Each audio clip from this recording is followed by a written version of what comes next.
Good evening and welcome. There are over 4 million miles of road in America. Most are just asphalt and concrete, leading from one town to the next. But some roads lead to darker places. They are arteries of asphalt that pulse with forgotten tragedies and restless spirits. Tonight we travel down those lonely stretches of pavement after midnight. We bring you 10 disturbing true haunted highways horror stories. These are not legends. They are harrowing first-hand accounts from truckers, travelers, and troopers who saw something in the darkness. And the darkness saw them back. So turn off the lights. Check your rearview mirror. The stories you are about to hear are true, and they all begin on a road just like the one outside your door.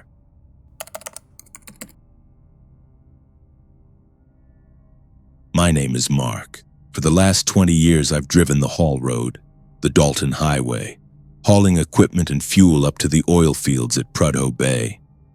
I'm a creature of the cold and the dark, more comfortable with the drone of my engine than a human voice. The Dalton isn't a road, it's a 400-mile-long test of survival, a river of ice and gravel that cuts through the most brutal, unforgiving wilderness on the planet. Out here, there are rules. Unspoken, but absolute. You don't stop for anything that looks out of place. You don't trust the darkness, and you never ever get out of your truck between Dead Horse and Coldfoot. The cold doesn't care if you're a good person, it just cares if you're warm. There's a reason for the rules, a reason I follow them. 5 years ago, during a whiteout blizzard just south of Atagun Pass, I saw a pickup truck that had skidded into a ditch. A man was standing beside it, waving his arms. The conditions were too bad. Stopping was a death sentence, so I kept driving. I told myself he'd be fine, that another truck would be along shortly. They found him the next day, frozen solid, his hand still raised in a final desperate wave. The guilt is a cold passenger that's been riding with me ever since. I tell myself I made the right call, the professional call. But every time the snow blows, I see his face. Tonight the snow is blowing hard, and I'm seeing him again. The blizzard hit without warning, a solid wall of white that erased the world. The road, the sky, the mountains. It was all gone, replaced by a swirling, hypnotic vortex of snow. My headlights barely penetrated the gloom, reflecting off the endless curtain of white. It was just me, my 18-wheeler, and the rhythmic thump of the wipers fighting a losing battle. That's when I saw him, a dark figure on the edge of the road, illuminated for a split second in my high beams. His arm was raised, waving frantically. It was him. The same plaid jacket, the same desperate posture. My blood ran cold. It was a ghost, a memory projected onto the storm. It had to be. I gripped the wheel, my knuckles white, and pushed the accelerator. The engine roared and I blew past him, my heart hammering against my ribs. "You're not real," I whispered into the empty cab. "You're not real." 10 miles later, I saw him again, standing in the exact same spot on the side of the road in the exact same posture, his arm still waving. Impossible. I hadn't just passed him, I was 10 miles down the road. My mind, starved for rational explanations, tried to supply one. It was a different person, a bizarre coincidence. But I knew it was him. The cold dread in my gut was a certainty. I didn't slow down. I sped up as if I could outrun a memory. The figure disappeared into the swirling snow behind me. The cab of my truck, usually a fortress of warmth and safety, now felt like a cage. The drone of the engine was a funeral dirge. The howl of the wind was a scream. Every shadow, every flicker of light was him. My guilt was no longer a passenger. It was the driver. I tried to focus. I was a professional. I had a job to do. Get the fuel to Prudhoe Bay. Don't stop. Don't think. Just drive. I turned up the radio, but the only thing that came through was static, a sound like a million dry, whispering voices. I turned it off. The silence was worse. 20 miles later, the world outside my windshield resolved into a single terrifying image. He was standing in the middle of the road, not on the shoulder, directly in my path. He wasn't waving anymore. He was just standing there, his arms at his sides, his face obscured by the blizzard, waiting. This was not a ghost. This was not a memory. This was a roadblock, a judgment. I screamed a raw, animal sound of pure terror. I yanked the wheel to the right, trying to swerve around him. It was the wrong move. The trailer, heavy with thousands of gallons of fuel, jackknifed on the ice. I felt a moment of weightlessness, a sickening slow-motion pirouette of steel and glass.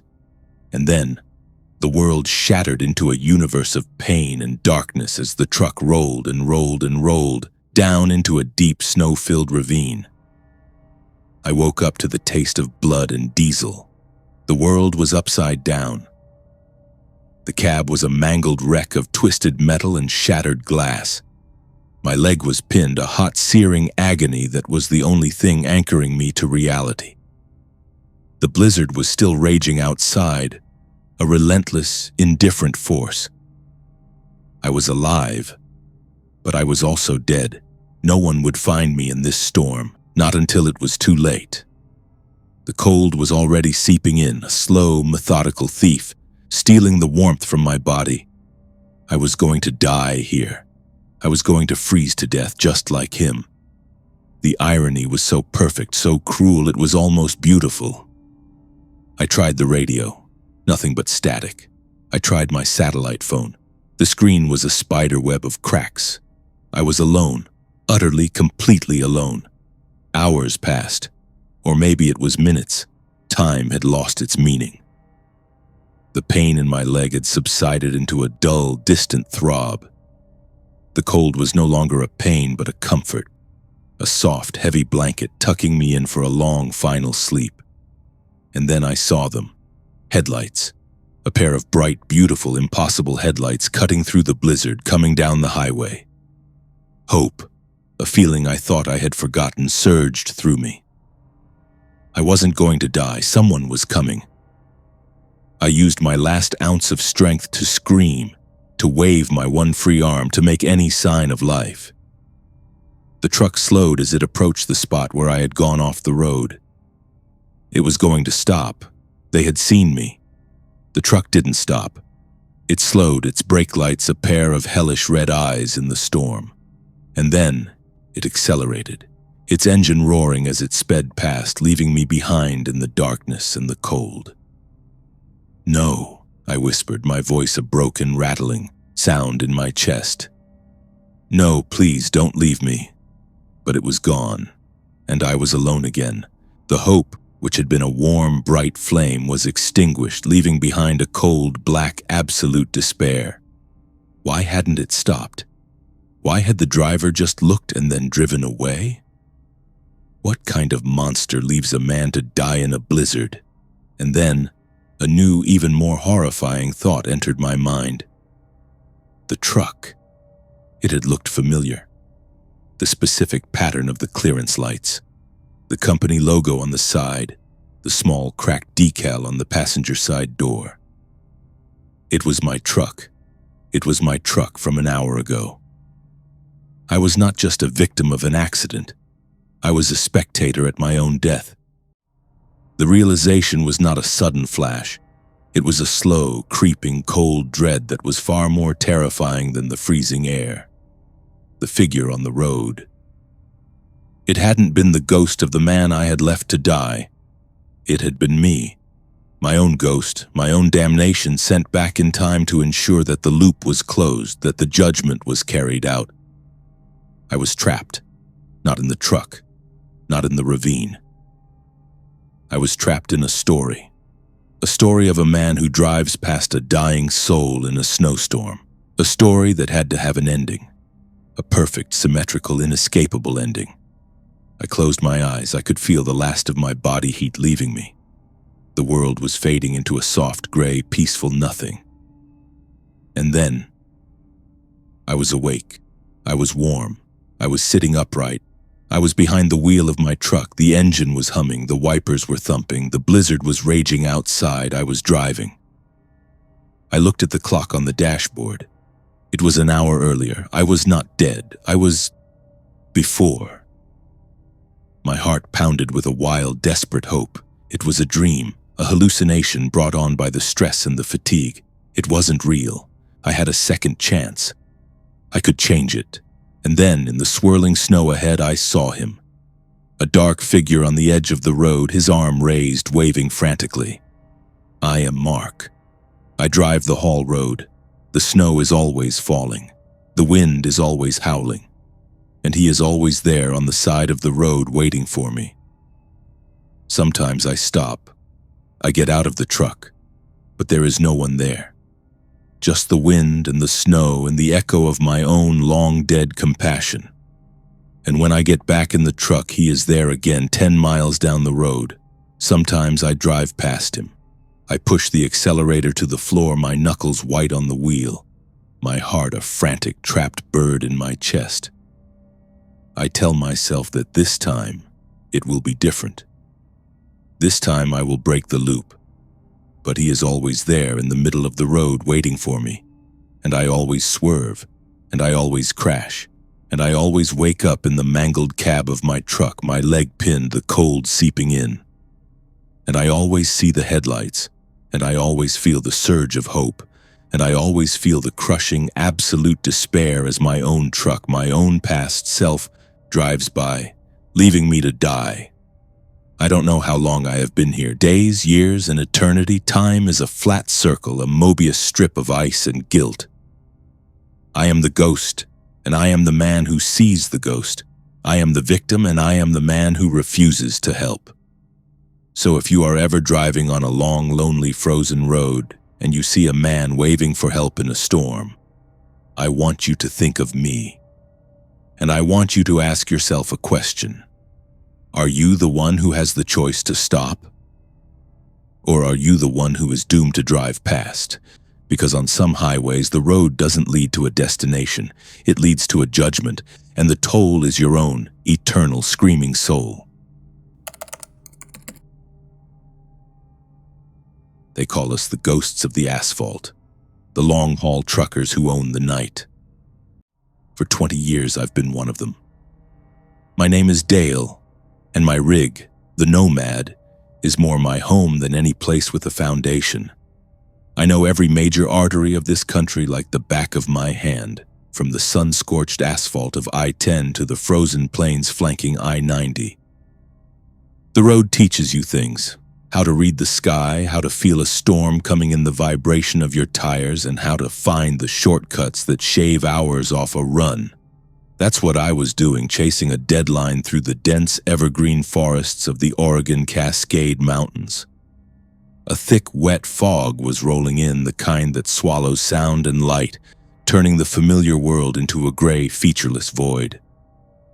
My GPS was glitching, the signal bouncing off the mountainsides, but I knew a service road, an old logger's trail that wasn't on any official map. It was a risky move in this weather, but I'd made a career out of risky moves. The drone of my engine was a familiar comfort, a steady heartbeat in the oppressive silence of the fog. The air grew colder, the pines closing in on either side of the narrow road like the bars of a cage. It was on nights like this, alone and miles from anywhere, that you felt the true scale of the wilderness, its immense, crushing indifference. You're just a flicker of light and noise, a temporary intrusion that the darkness is waiting patiently to extinguish. The road was rougher than I remembered, the asphalt cracked and broken, surrendering to the relentless push of nature. My knuckles were white on the steering wheel, my eyes straining to pierce the soupy gloom. The fog was so dense it felt solid, like I was driving through a cloud bank that had fallen to earth. Then I saw it. A shape, faint at first, coalescing out of the mist. It was a toll booth. I blinked, shaking my head. It made no sense.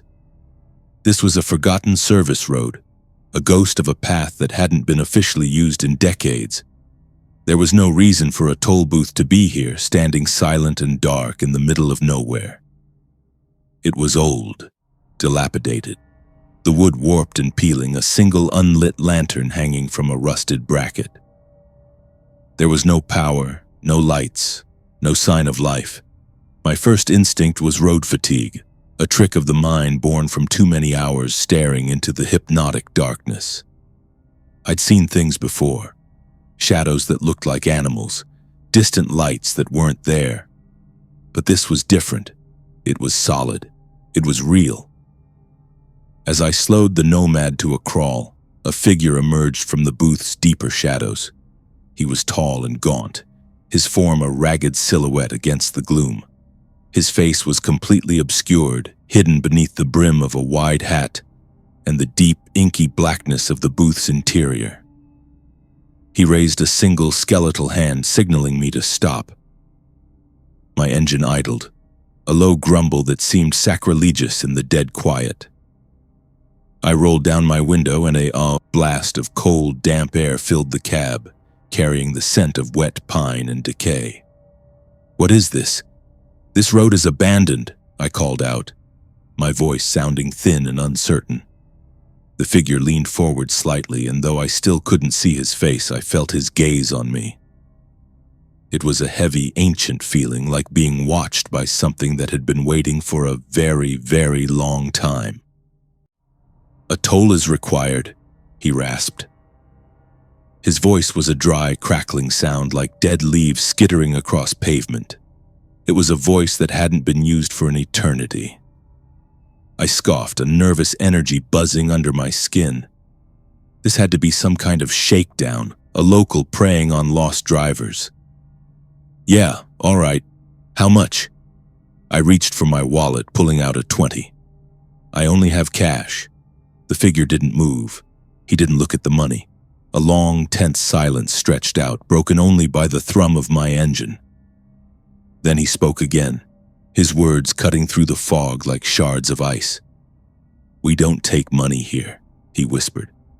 "We take what's owed."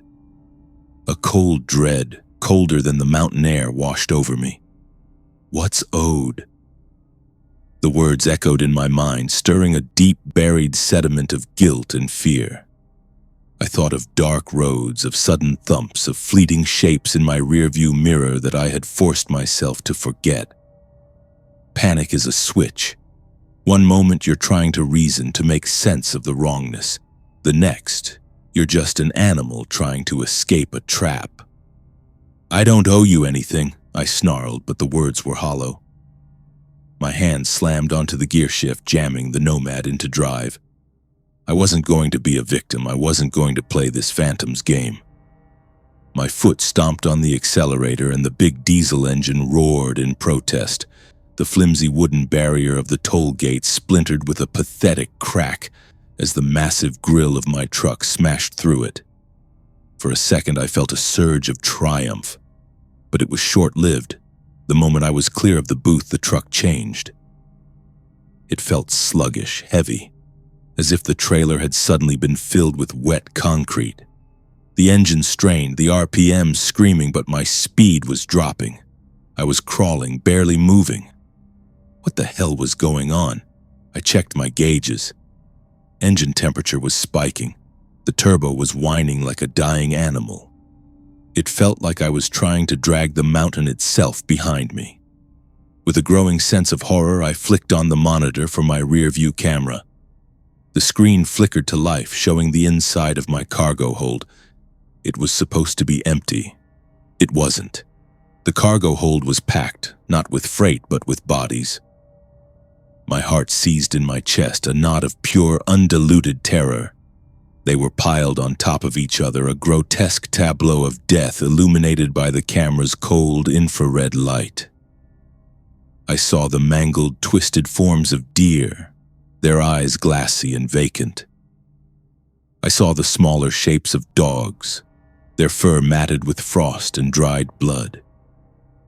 And then I saw the others, the human shapes. A man in a tattered raincoat, his face a frozen mask of surprise, a hitchhiker I'd clipped on a rainy night in Utah. A young woman, her blonde hair caked with grime, a college kid whose car had broken down on a lonely stretch of highway in Texas. Every life I had taken, every hit and run I had buried in the deepest recesses of my memory was here. They were all here in my trailer, their bodies covered in a layer of shimmering frost, their dead eyes staring into the camera. They were my secret history, my personal graveyard, and the toll collector had just delivered the bill. The weight I felt wasn't just in the truck, it was in my soul. It was the physical manifestation of 20 years of guilt, a burden I could no longer outrun. The screen flickered, and one of the deer's heads twitched. It was impossible. A trick of the light, a glitch in the camera. But then a dog, its back leg bent at an unnatural angle, began to drag itself over the heap of frozen flesh. A low, collective groan filled the cab, not through the speakers but through the very frame of the truck, a sound that vibrated up through the floor and into my bones. I watched in abject horror as the corpses began to move. They crawled and clawed their way forward, a slow, inexorable tide of the dead. Their movements were stiff and jerky, their frozen limbs snapping and cracking with sickening pops. They were coming for the front of the trailer, for the thin wall of metal that separated me from them. I could hear them now, a dry scraping sound, the sound of frozen fingernails on steel. A loud bang echoed from directly behind my head as one of them slammed against the cabin wall. Then another, and another. I screamed, a raw, primal sound of a man whose sanity had just been shattered. I looked to the passenger seat, and my scream died in my throat. The toll collector was sitting there, his shadowy form perfectly still.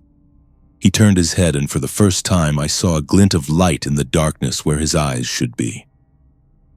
"The toll is paid in flesh," he whispered, his voice inside my head now, all around me. The scraping grew louder, more frantic. The back wall of the cab began to dent inward, the metal groaning under the assault. A frozen gray hand, its fingers broken and bent, punched through the top corner of the rear window, showering me with shattered glass. They were getting in. My mind, fractured by terror, saw only one way out. It wasn't an escape, not really, it was a choice. I could let them take me, let them tear me apart in the cab of my own truck, or I could choose my own ending. I chose the ending. With the toll collector's whisper echoing in the ruins of my mind, I wrenched the steering wheel hard to the right. The Nomad, heavy with its ghastly cargo, veered off the crumbling asphalt. There was no guardrail. There was only the fog and the abyss. For a single weightless moment, we were flying. The roar of the engine was replaced by the shriek of wind and the groaning of twisting metal. I saw the tops of the pine trees rushing up to meet me, a dark, jagged bed waiting below. The impact was absolute, a final, deafening explosion of sound and pain, and then silence. I don't know how I survived. They found me days later, miles from the wreckage, wandering the woods. They said the truck was empty. No cargo, no bodies. Just a broken man and a story no one would ever believe. So if you're ever driving those lonely mountain passes at night and the fog rolls in, if you see a light where no light should be, just turn around. Don't take the shortcut, because some roads don't lead to where you want to go. And on those roads, the toll is always collected, one way or another.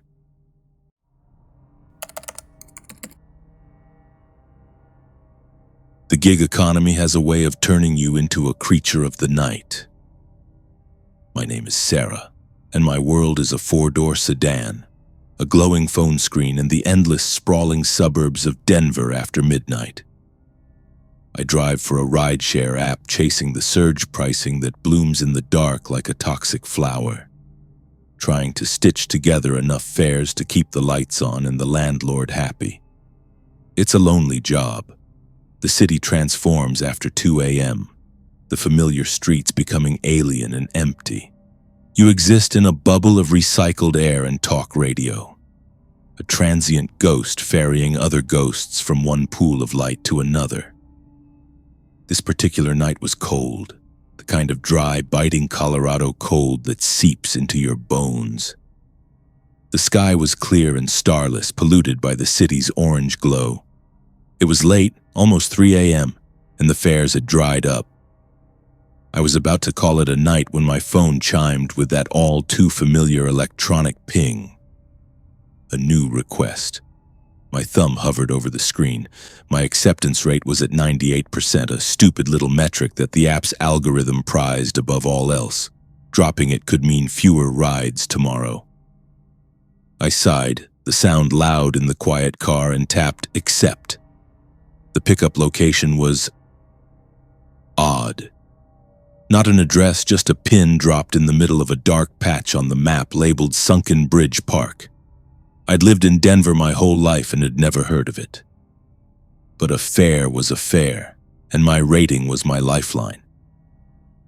I put the car in drive, the GPS voice calmly directing me toward the edge of the city where the neat suburban grids began to fray and dissolve into darkness. The further I drove, the more the city fell away behind me. Streetlights became sparse, then disappeared entirely, plunging the road into a profound, oppressive blackness broken only by my headlights. The houses grew farther apart, their windows dark and lifeless before they vanished, replaced by skeletal winter trees and wide, empty fields. The air in the car grew colder, a chill that the heater couldn't seem to touch. My unease grew with every passing mile. This was the part of the job nobody talks about, the vulnerability, the isolation, the gnawing feeling that you are one wrong turn, one bad fare away from becoming a headline. I pulled up to the pin. It wasn't a park, not in any recognizable sense. It was a dirt turnout on a forgotten road. Beyond it, a chain-link fence with a faded "No Trespassing" sign sagged open. Standing just inside the fence was a figure, a young woman. As I slowed to a stop, my headlights illuminated her. She was maybe college-aged, with long dark hair plastered to her face and clothes that were soaking wet, glistening in the beams. She was shivering violently, her arms wrapped around herself. But the night was bone dry. There hadn't been rain or snow in days. My driver's sense, that finely honed instinct for trouble, was screaming at me. This was wrong. Every part of it was wrong. But then she looked at me, her eyes wide with a desperation that cut through my fear. I unlocked the doors. She opened the back door and slid inside without a word, dripping water all over the upholstery. The moment she closed the door, an intense damp cold filled the car. It was the chill of a deep lake, heavy with the smell of wet earth and something else. Something metallic and stagnant, like old, rusted metal. I could see my breath misting in the air. "Are you okay?" I asked, turning in my seat. "You're soaking wet. Do you need me to call someone?" She didn't answer. She just sat there, shivering, her gaze fixed on the phone in her hands. Her knuckles were white, her thumb swiping frantically at the screen. I looked at my own phone on the dash. The destination had been entered. It wasn't an address. It was just a string of words. The place I died. My blood ran cold. Okay, this is a prank. A sick, elaborate joke by some college kids with a twisted sense of humor. That had to be it. I was angry, my fear curdling into irritation. "Look, if this is a joke, it's not funny," I said, my voice sharper than I intended. "Get out of my car." She didn't even look up. She just continued her silent, frantic swiping. I was about to reach for my phone to cancel the ride and report her when the app on my screen glitched. The map flickered, the route rerouting itself. The calm GPS voice spoke, its synthetic tone jarringly cheerful. "Proceed to the destination." It was leading me past the broken fence, down a dark, unpaved service road that wasn't on the main map. Against my better judgment, I started to drive. The service road was barely a road at all. It was two deep frozen ruts cutting through a field of dead weeds. The car bounced and jostled, the suspension groaning in protest. My headlights cut a frantic, bouncing tunnel through the darkness. In the rearview mirror, the girl was perfectly still, a statue carved from ice and shadow. The only movement was the faint reflected light of her phone screen dancing in her wide, dark eyes. The smell of decay and lake water was getting stronger, so thick I could almost taste it. I felt a pressure building in my ears, the same sensation you get when you dive too deep into a pool. My heart was hammering against my ribs. I tried to rationalize it. It's a prank. She's an actress. This is for some stupid YouTube channel, but the cold, the smell, the crushing sense of dread, none of it felt fake. The GPS chimed. "You have arrived at your destination." I stopped the car. Ahead of me, the road ended abruptly. My headlights illuminated an old concrete bridge. Its middle section collapsed and submerged in the black, glassy surface of a frozen reservoir. This was Sunken Bridge Park. It was a literal name. The water was dark and still, a sheet of black ice reflecting the cold, distant stars. It was a place of profound silence and desolation, a place where things ended. And then I saw it. Out on the water, maybe 50 yards from the shore, was a car, or what was left of it. The back end was sticking out of the reservoir at a sharp angle, the rest of the vehicle already lost beneath the surface. A single red tail light glowed weakly under the dark water, a dying ember in the crushing blackness. It flickered once, twice, and then went out. The car was sinking. My mind reeled, struggling to connect the pieces, the soaking wet girl in my back seat, the destination, the place I died, the sinking car. It wasn't a prank, it wasn't a ghost story, it was a cry for help. The girl in my back seat wasn't a ghost, not yet. She was a projection, a desperate psychic scream sent out through the only channel she had left, a rideshare app on a dying phone. She was in the trunk of that car under the ice at this very moment. The realization hit me with the force of a physical blow. I looked from the sinking car back to the girl in my rearview mirror. She was looking at me now. Her shivering stopped. Her expression wasn't desperate anymore. It was pleading. Her lips moved, but no sound came out. "Help me." The words formed in my mind, a silent, desperate whisper. The cold in the car was unbearable now, a physical weight pressing down on me. For a long, terrible moment, I was frozen. My mind raced, a chaotic flood of panic and self-preservation. Dive into that black, freezing water. I'd be dead in minutes from hypothermia. I wasn't a hero. I was a rideshare driver with overdue bills and a cat to feed. Call 911, what would I say? That a ghost in my car led me to a sinking vehicle in a place that doesn't officially exist? They'd think I was drunk or crazy. By the time they believed me, by the time they found this place, it would be far too late. The car was almost gone now, just the very tip of the trunk lid visible above the water.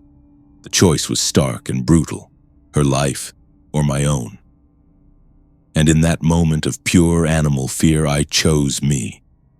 I slammed the car into reverse, the tires spinning in the frozen dirt, throwing mud and gravel. I didn't look at the reservoir. I didn't look in the rearview mirror. I couldn't bear to see the pleading in her eyes turn to betrayal.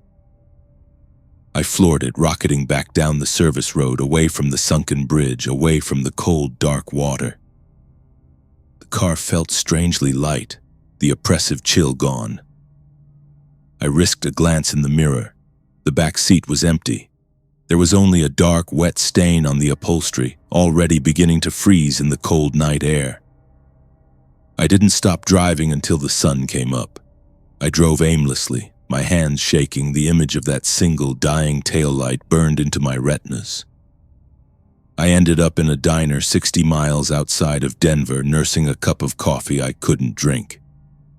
I told myself I did the only thing I could, that it was already too late, that there was nothing I could have done. But the justifications were thin, brittle things, and they shattered every time I closed my eyes. Around 7 a.m., my phone, which had been silent all this time, buzzed on the table. It was a notification from the rideshare app. The ride from last night had been completed, and the passenger had left a review. My hands trembled as I opened it. My perfect 5-star rating was gone. In its place was a single, solitary star. Below it was a comment, a few simple words that will haunt me for the rest of my life. You left me to die. Again. That one word is the ghost that rides with me now. Was I the first driver she called? How many others had she brought to that bridge? How many others had driven away? I never drove for that app again. I sold my car. But I can't escape it. Sometimes late at night I'll be driving and my phone will ping with a phantom notification. So if you're out there driving the lonely roads after midnight and you get a request from a place you've never heard of, a place that feels wrong, just cancel the ride. Decline. Let your rating take the hit because some fares aren't worth the price, and some passengers you can never truly drop off. My name is Leo, and I'm a new kind of journalist. I don't work for a network, I don't have a press pass, and I don't report the news. I am the news, or at least the part people actually want to see. My channel is called Roadside Carnage, and I've built a respectable following by giving the people what they crave. Unfiltered, raw, and visceral reality. I'm a storm chaser, but my storms are the sudden, violent tempests of twisted metal and shattered glass that erupt on the highways. I patrol the arteries of America waiting for the inevitable. My beat is the asphalt jungle, and my specialty is the aftermath. Tonight, the jungle was the I-94 corridor outside Chicago, a river of concrete and steel slicked with a treacherous black ice. It was a perfect night for business. The air was thick with the promise of chaos, the hypnotic rhythm of tires on wet pavement, a drumbeat counting down to disaster. I wasn't a ghoul.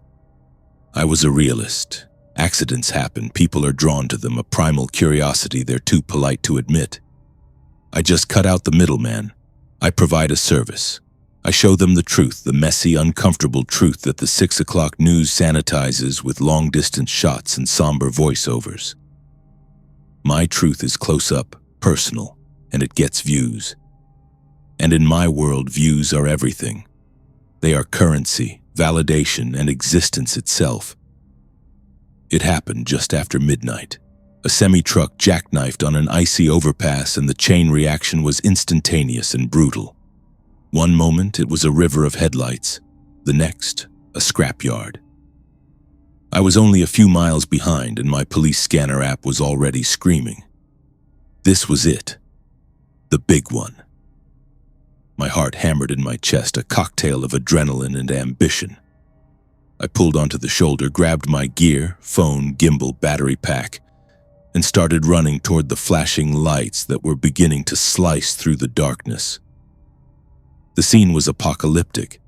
The air was thick with the stench of gasoline, burning rubber, and something else. Something coppery and metallic. The sounds were a symphony of horror. The hiss of ruptured radiators, the distant moan of a car horn stuck on a death wail, and the soft, desperate cries of the injured. I walked past a woman sitting on the asphalt, her face a mask of blood, trying to call someone on a shattered phone. I sidestepped a dazed teenager wandering into traffic. They weren't the shot. I needed a focal point, an anchor for the narrative my viewers were about to consume. I pushed through the gathering crowd of stunned motorists, my phone already held high. I hit the Go Live button. "What's up, Carnage crew?" I said, my voice steady, professional. "Leo here, coming to you live from a massive pileup on the I-94. You are not going to believe this." The viewer count was exploding. Hundreds, then thousands.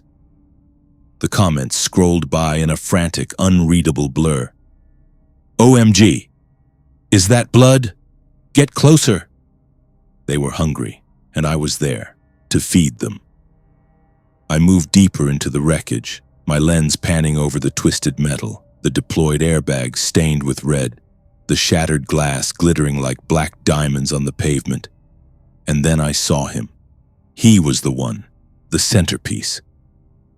A man in a late-model sedan, the front end of which was crushed into an accordion of steel.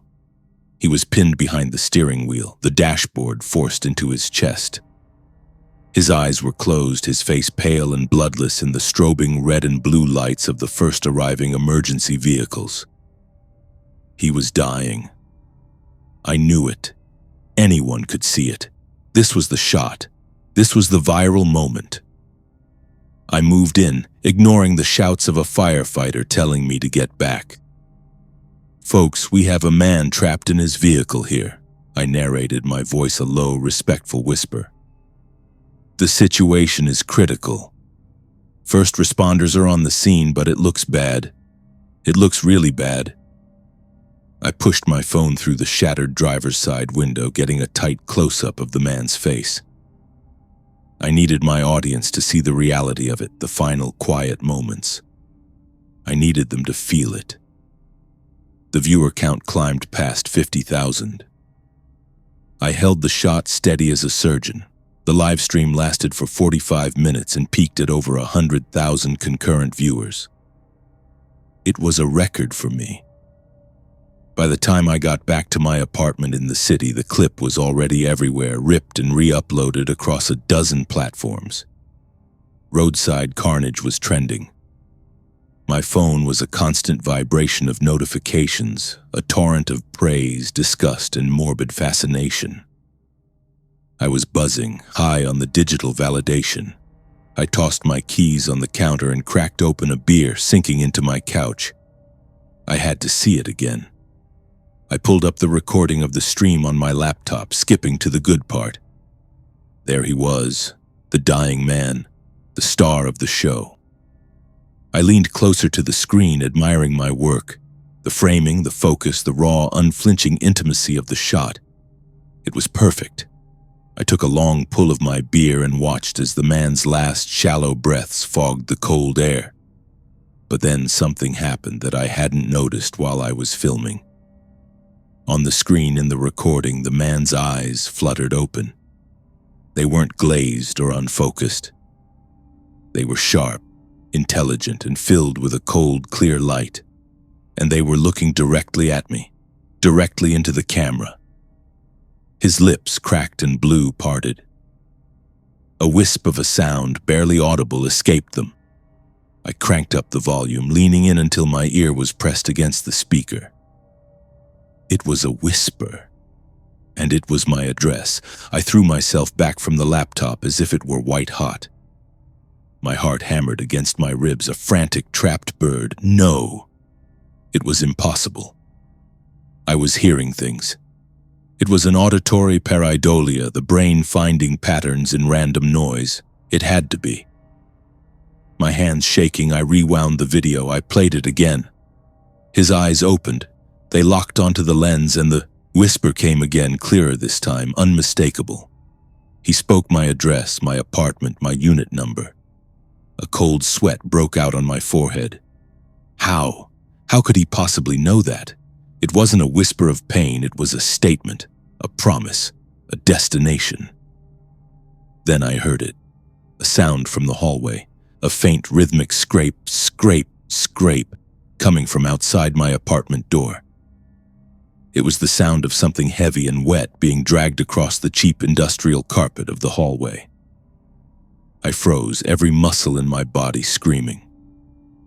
The sound stopped directly outside my door.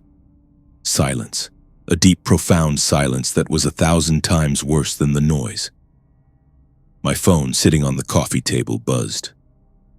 I glanced at it. It was a notification, my own channel. Roadside carnage is live. That was impossible. I wasn't streaming. My gear was in a pile by the door, my blood turned to ice. My hand trembled as I reached for the phone. I had to see, I had to know. I tapped the notification and the live stream opened. My own channel, my own live icon glowing in the corner. But the video feed made no sense. The camera was pointed at me. It was a live feed of me sitting on my couch, my face pale with terror, the laptop open on the coffee table in front of me. The viewer count was already climbing, 10,020. The comments were flying. "What's going on, Leo? Is this a bit? Who's filming?" The camera was inside my apartment.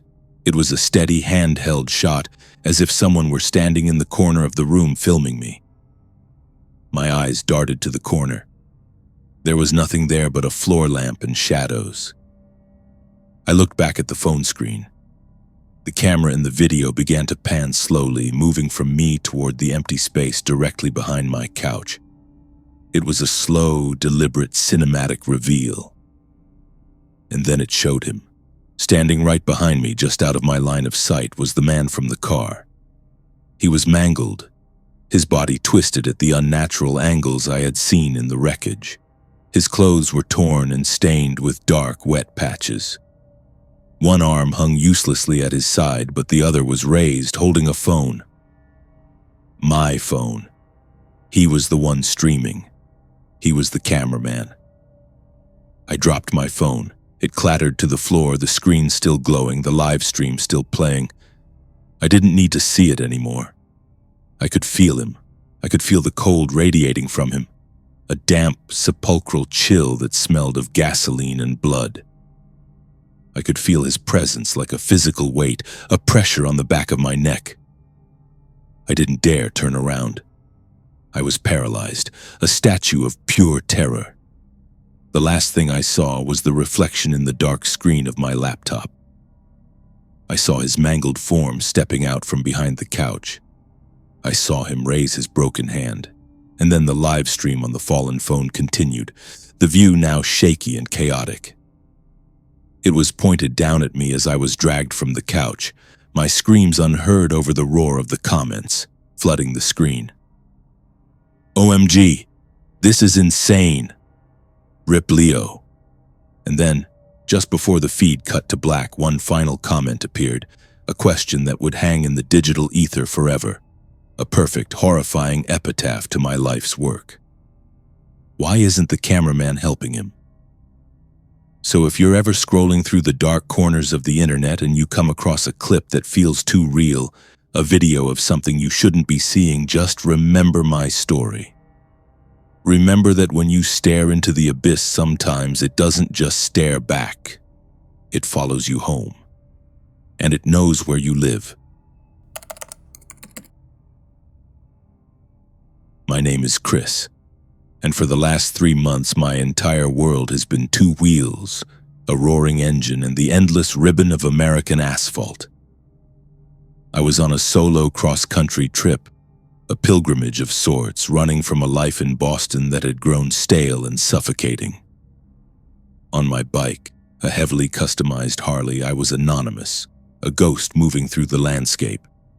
I'd heard all the stories at roadside diners and greasy spoon truck stops. Tales of phantom headlights, vanishing hitchhikers, and roads that weren't on any map. I'd always dismissed them as trucker folklore, the product of too much caffeine and too many lonely hours staring into the dark. I was a man who believed in tangible things: steel, gasoline, and the solid feel of the road beneath my tires. That belief was about to be tested. I was pushing my luck trying to cross the Beartooth Pass in Montana before it closed for the season. The highway is a marvel of engineering, a series of treacherous winding switchbacks that climb to nearly 11,000 feet. It's also one of the most dangerous roads in America. The locals call it the Devil's Driveway, and tonight I was learning why. A sudden, violent snowstorm had descended on the pass, appearing out of nowhere like an ambush. The temperature plummeted and the world dissolved into a swirling vortex of white. The snow was coming down in thick, wet flakes, instantly melting on the warm engine but turning the asphalt into a slick black mirror. My bike, usually so steady and reliable, felt skittish and uncertain. I was crawling along, my knuckles white on the handlebars, my eyes straining to see more than a few feet ahead. The wind howled like a predator trying to tear me from the road. I was navigating a particularly nasty hairpin turn, a spot the locals had grimly nicknamed Mechanic's Leap when it happened. The engine sputtered, coughed, and then died with a final pathetic gasp. The sudden silence was more terrifying than the storm. I was plunged into a world of wind and swirling snow, my bike coasting to a dead stop on the very apex of the turn. To my right, nothing but a low stone guardrail and a sheer 1,000-foot drop into a black, snow-filled ravine. I was stranded. No cell service, no traffic, and a blizzard getting worse by the minute. Panic, cold and sharp, began to prickle at the edges of my composure. I was a city boy who believed in AAA and roadside assistance, but up here I was utterly, terrifyingly alone. I was trying to get the bike's emergency flashers to work when a figure materialized out of the snow, as if he'd been sculpted from the storm itself. He was just there. He was a tall, lean man dressed in an old, grease-stained mechanic's uniform, the kind you don't see much anymore. A faded patch over his breast pocket might have once read Jed's Garage, but it was too worn to be certain. He carried a heavy, old-fashioned steel toolbox and didn't seem bothered by the biting wind or the freezing cold. "Looks like you're in a spot of trouble," he said, his voice a low, gravelly rumble that was almost lost in the wind. He didn't shout. The sound just seemed to arrive in my ears. I was so relieved to see another human being that I didn't question where he'd come from. "You could say that," I stammered, my teeth chattering. "Engine just cut out. I think it's the fuel line." He nodded slowly, setting his toolbox down in the snow with a soft thud.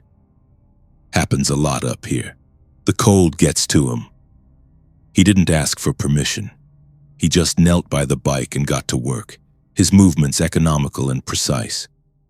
He moved with an intense, silent focus, as if the blizzard and I weren't even there. He was just a man and a machine. As he worked, the wind whipped the snow around him, and I got a closer look at his hands. I recoiled in shock. They were horrific. The skin was a grotesque patchwork of waxy white frostbite and angry red-black burns. The flesh was cracked and peeling, the fingernails blackened and split. They were the hands of a man who had been both frozen and burned horribly and perhaps fatally. I stared at his hands, mesmerized and repulsed. How could he even use them? How could he stand the touch of the freezing metal engine parts? He seemed to feel my gaze and paused, his hands hovering over the engine block. "Occupational hazard," he said without looking up. "You work with engines long enough, you get burned. You work up here long enough, you get frozen." He said it so matter-of-factly, with such a complete lack of self-pity that I felt ashamed for staring. I tried to make small talk, to fill the oppressive silence. "So you have a garage nearby?" I didn't see anything for miles. He continued to work, his focus absolute. A wrench turned, a wire was reconnected. He ignored my question completely, lost in his task. The silence stretched, and my initial relief began to curdle back into unease. There was a profound wrongness about the situation, the way he appeared from nowhere, the impossible condition of his hands, the way the howling wind seemed to pass right through him, barely ruffling his uniform. He was like a photograph from another era superimposed onto the present. After a few more minutes of silent, focused work, he stood up, wiping his ruined hands on an oily rag he pulled from his back pocket. "She'll run now," he said. "Just be gentle on her till you're off the mountain." He closed his toolbox with a decisive snap. I swung my leg over the bike, my hands clumsy with cold. I hit the ignition and the engine roared to life, loud and strong, scattering the snow around the exhaust pipes. The sound was a miracle. I don't know how to thank you," I said, fumbling for my wallet. "I don't have much cash, but I can—" He held up a hand, stopping me.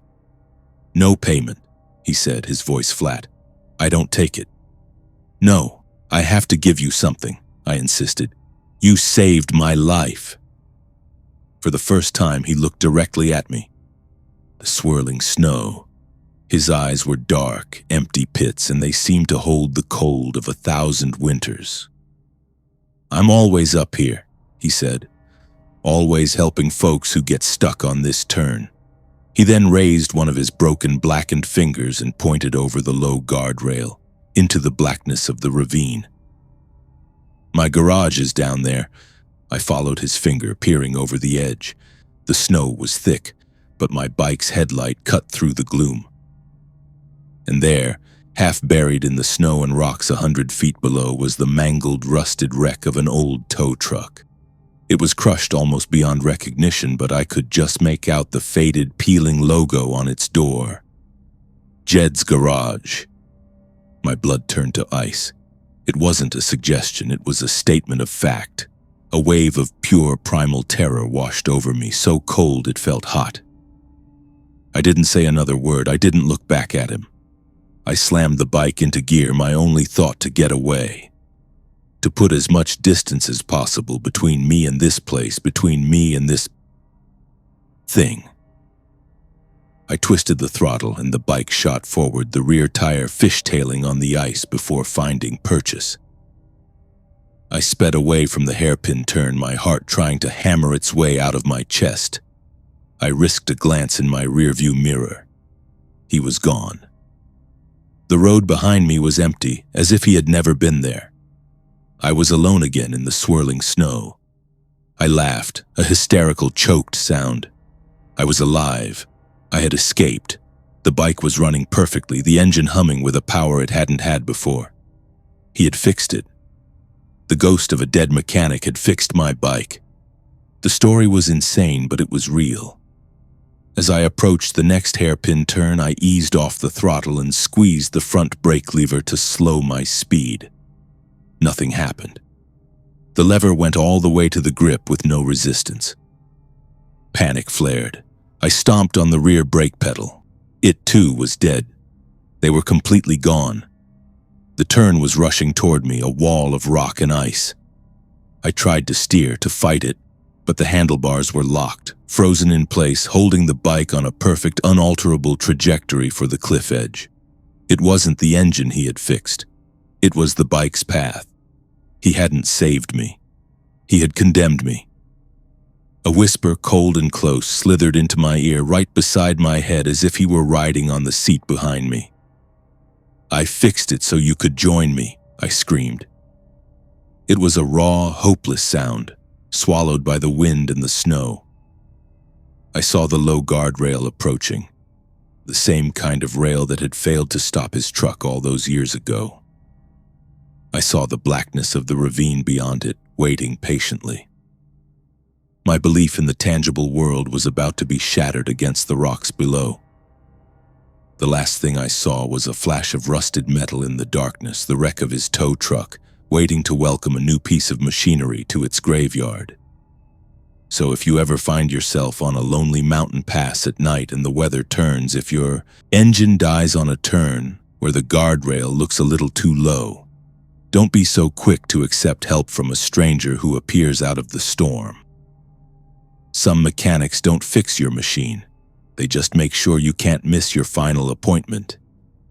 And down in the ravines of the high country, there's always room for one more. They call me Ray. For almost 15 years, I've made my living running night freight across Nevada, hauling whatever fits in a trailer from town to town along Highway 50. I know this stretch of asphalt better than I know my own apartment walls, every blind curve, every lonely gas station, every patch of cracked blacktop that jolts the steering wheel in my hands. blacktop unwinding endlessly, engine humming beneath chilled hands. I push through the moonless emptiness of Highway 50. Most folks call it the loneliest road in America for a reason. I've run this route more times than I'd ever admit. Tonight the silence feels heavier than cargo and solitude crawls under my skin. The sky above is a bruise smothered with cloud, blocking the moon's comfort. Dashboard lights flicker against the frost gathering in corners. Out here, you learn to love your own company and ignore the nag of your imagination. But loneliness changes when you start to see things. Subtle moments when the shadows drag too far across the road or fog clings in shapes that want to be explained. The hum of tires, normally hypnotic, makes my nerves itch. At this hour, towns are memories. The last glow I passed must have been Austin or maybe Eureka, already hours in the past. Somewhere in that hush, my headlights catch a figure. At first I think it's a trick, the wind playing with a tarp, tumbleweed gone pale. It stands stock still at the shoulder, feet planted in dust. I slow, engine grumbling in protest. The shape materializes. A woman, hair plastered to her face, dress as thin as mist, hands clutching a bundle so close her knuckles seem fused to it. She's crying. No, not just crying, sobbing, shoulders shaking with the weight of something old and bottomless. Rational thought tells me to keep moving, but there are rules out here. Even if instinct claws at your chest, you don't leave anyone in the desert at night. My window slides down. Icy air bites my cheek. "You all right?" She doesn't look up. My baby's cold. Just 3 words, but they freeze everything behind my ribs. I hit the unlock button. The wind howls. The woman glides inside, shutting the door with a brittle click. The cabin goes strange, a pressure like the air compresses, tighter, colder. She sits behind me, cradling her bundle so closely I can't see what's inside. I crank the heater up. The dashboard vents grunt, spewing stale air that vanishes almost at once, swallowed by an unnatural chill. My breath clouds, and the frost on the glass thickens faster than the heater can fight. Road etiquette tugs at me to talk, but she's wrapped in that blanket of grief, not just for whatever's in her arms, but for the road itself. "Hospital's far," I finally say. "Ely's still a ways out. Is your—" I can't bring myself to say it. "Is everything okay in there?" I nod toward her bundle. "He's so cold, he needs warmth. Please drive." "Faster," she whispers. I oblige, speedometer ticking upward as the double yellow lines shimmer ahead and collapse into darkness. Each curve in the road is a question with no answer, and even the engine's rumble now seems wrong, slightly off in pitch, as if the car itself resents what I've brought aboard. The rear view gives me only half reflections. Her lowered head, the outline of fabric over something impossibly still.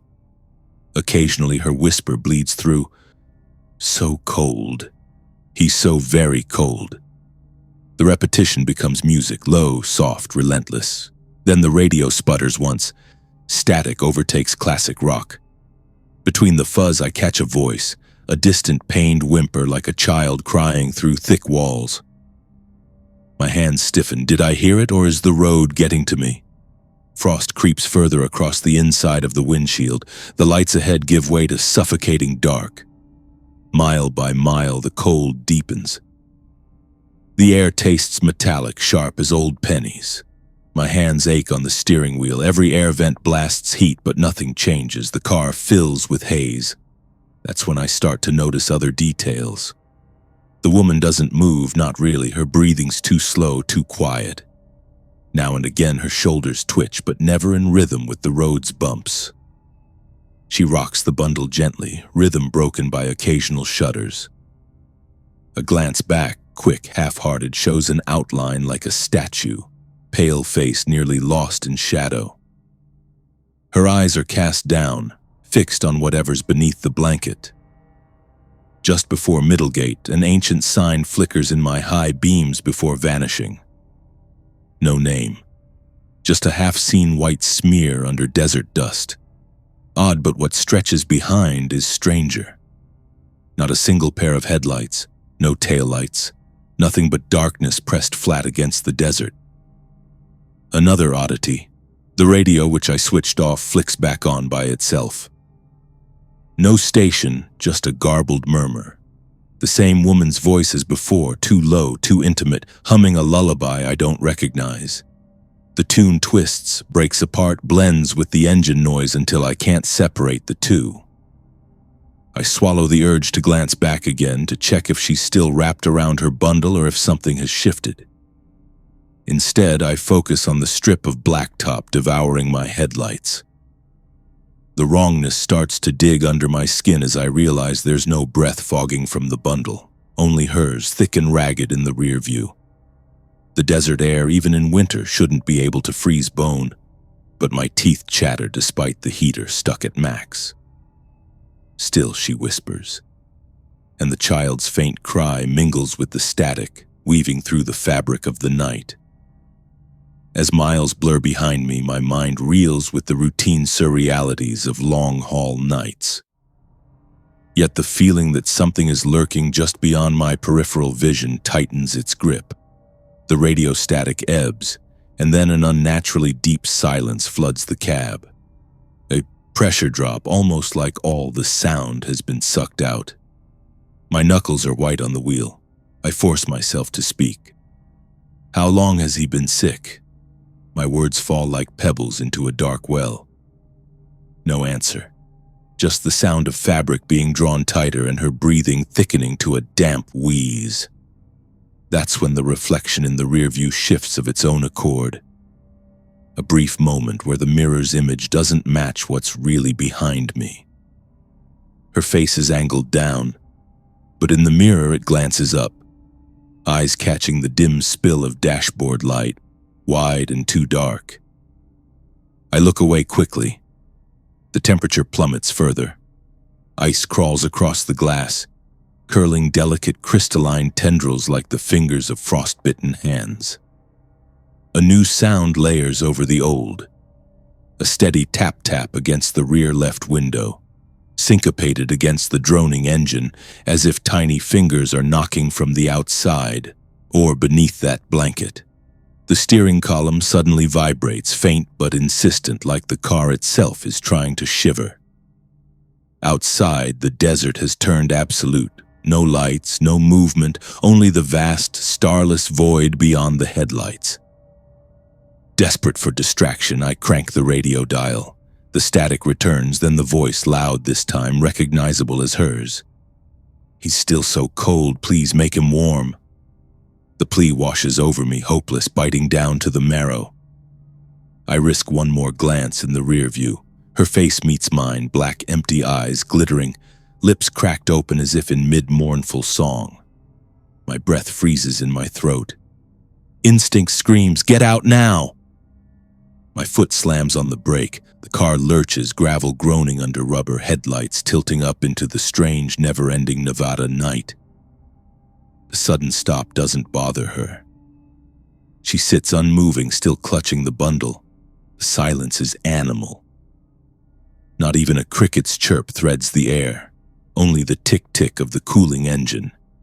"Get out," I manage, voice small and desperate. "Get out, or I'll—" But the threat is hollow. My words freeze on my lips, fog curling from my mouth with every exhale. She lifts the ragged blanket, revealing what nestles inside. It's no baby at all. Just a jagged, time-stained stone, twisted and rough, the kind you'd find marking a shallow grave. Soot and frost cling to its surface. The woman brings it to her mouth, teeth now impossibly long, gray and cracked, gnawing hungrily, scraping at the stone's edges. Her eyes are nothing but endless pits. "The baby is cold because it's been buried for 50 years, she hisses, voice scraping over the syllables like broken glass. Something in the way she says it, in the joyless hunger with which she mouths the stone, pulls darkness over the world. For a single, infinite second, reality tilts. The desert, the car, the entire world become far away. All that remains is the unfathomable cold seeping even into memory. Panic detonates inside me. I lunge forward, smashing my palm against the horn. The noise doesn't come. My heart is rattling like a loose bolt in my chest. I slap at the door handle, feel the pop as the car unlocks by itself, headlights flickering wildly. She doesn't move. The biting cold surrounds us, a physical thing now, densest around her and the rock. In a firestorm of movement, I grab the steering wheel and twist it hard. The car screeches sideways, tires yowling against ice-slick pavement. She lurches forward as if thrown, but instead of hitting the seat or the dashboard, her body unravels into pale mist, dissolving an inch before impact. The bundle, the stone, thuds onto the seat, trailing a breath of frosty vapor. I choke and drag myself out the driver's side door, stumbling onto the roadside gravel. Air knifes through my lungs, but outside the car the temperature begins to rise barely.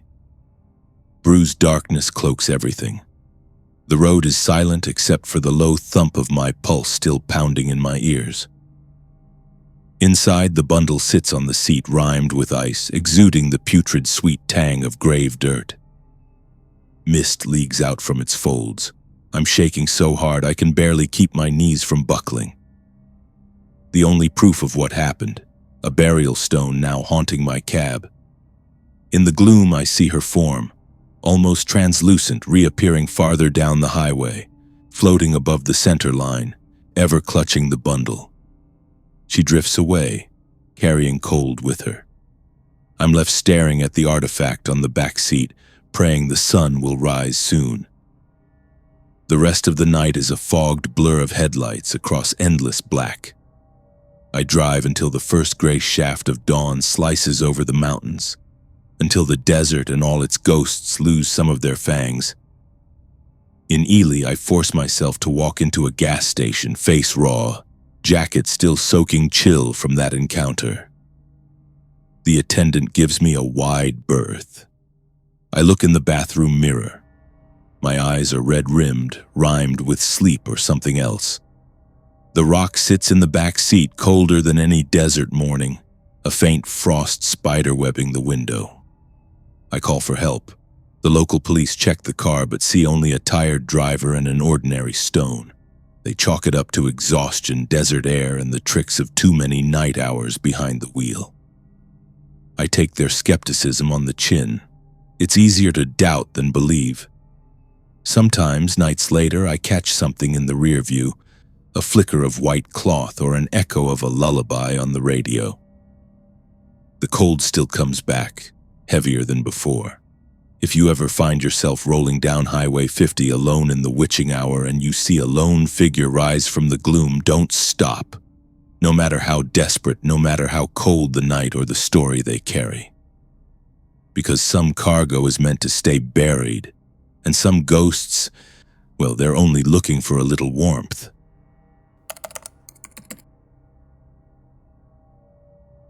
My name is Mike Carson, and I've been riding motorcycles for 15 years. Started as a weekend warrior, graduated to cross-country trips, and eventually made it my lifestyle. Freelance photographer specializing in remote landscapes. I've logged over 200,000 miles on two wheels, mostly solo, mostly at night when the roads are empty and the light is perfect for those eerie dawn shots. I've ridden through every kind of weather, every type of terrain. I thought I'd seen it all on these highways. I thought I understood the risks: deer, black ice, drunk drivers, mechanical failures. I was wrong. The Pacific Northwest in October is something special. The forests along Highway 101 become walls of absolute darkness after sunset, broken only by your headlight cutting through the mist. That's where I was that night, riding north from the Oregon border into Washington, planning to meet my buddy Josh at a campsite near Lake Juneau. We'd been planning this trip for months. Two old friends, both photographers, chasing the autumn colors and the legendary fog banks that roll in from the Pacific. Josh was supposed to follow 30 minutes behind me. He'd texted just as I was leaving the last gas station in Brookings. "Leaving now. See you at the viewpoint in an hour. Stay safe, brother. Standard stuff. We always checked in like that on long rides. The highway was mine alone that night. 2 lanes of cracked asphalt threading through Douglas firs that pressed in from both sides like the walls of a living tunnel. My headlight barely penetrated 20 feet ahead, just enough to catch the reflective markers and the white fog line. The temperature had dropped into the low 40s, and I could feel the cold seeping through my riding gear, making my fingers stiff inside my gloves. I'd been riding for about 20 minutes when I first checked my mirrors, habit from years of defensive riding. That's when I saw the headlight behind me. Single beam, the unmistakable pattern of a motorcycle headlight cutting through the darkness. Josh must have been pushing it, I thought, making better time than expected. The distance looked right, maybe 100 yards back, maintaining a safe following distance like we'd always practiced. I felt relieved, honestly. Riding these empty highways alone creates a particular kind of vulnerability. You're exposed to everything, the weather, the wildlife, your own mistakes. Having your riding partner nearby, even just a headlight in your mirror, makes the darkness feel less oppressive. I settled into the ride, checking my speedometer. 60 miles per hour, steady, safe for the conditions. The minutes ticked by. 5, then 10, then 15. I'd glance at my mirror occasionally, and there it was, that single headlight maintaining the exact same distance. Never closer, never farther. Just there. Constant. Around the 30-minute mark, something started bothering me. Nothing I could articulate at first, just a whisper of wrongness at the back of my mind. I checked my mirror again. The headlight was still there, same distance, same intensity. But something about it felt off. I tried to remember if Josh had mentioned changing his headlight setup. His bike had always run a standard configuration, but maybe he'd upgraded. The beam looked somehow different, colder, less yellow, more white, almost bluish in the fog. I tapped my brakes twice, our standard signal for all good, checking in. On group rides, the guy behind would usually flash his high beam once in response. I watched my mirror. Nothing. The headlight just stayed constant, that same unwavering presence. Maybe Josh hadn't seen it. Maybe the fog was too thick. The forest pressed closer. I hadn't seen a single other vehicle in either direction. No houses, no driveways, not even a logging road.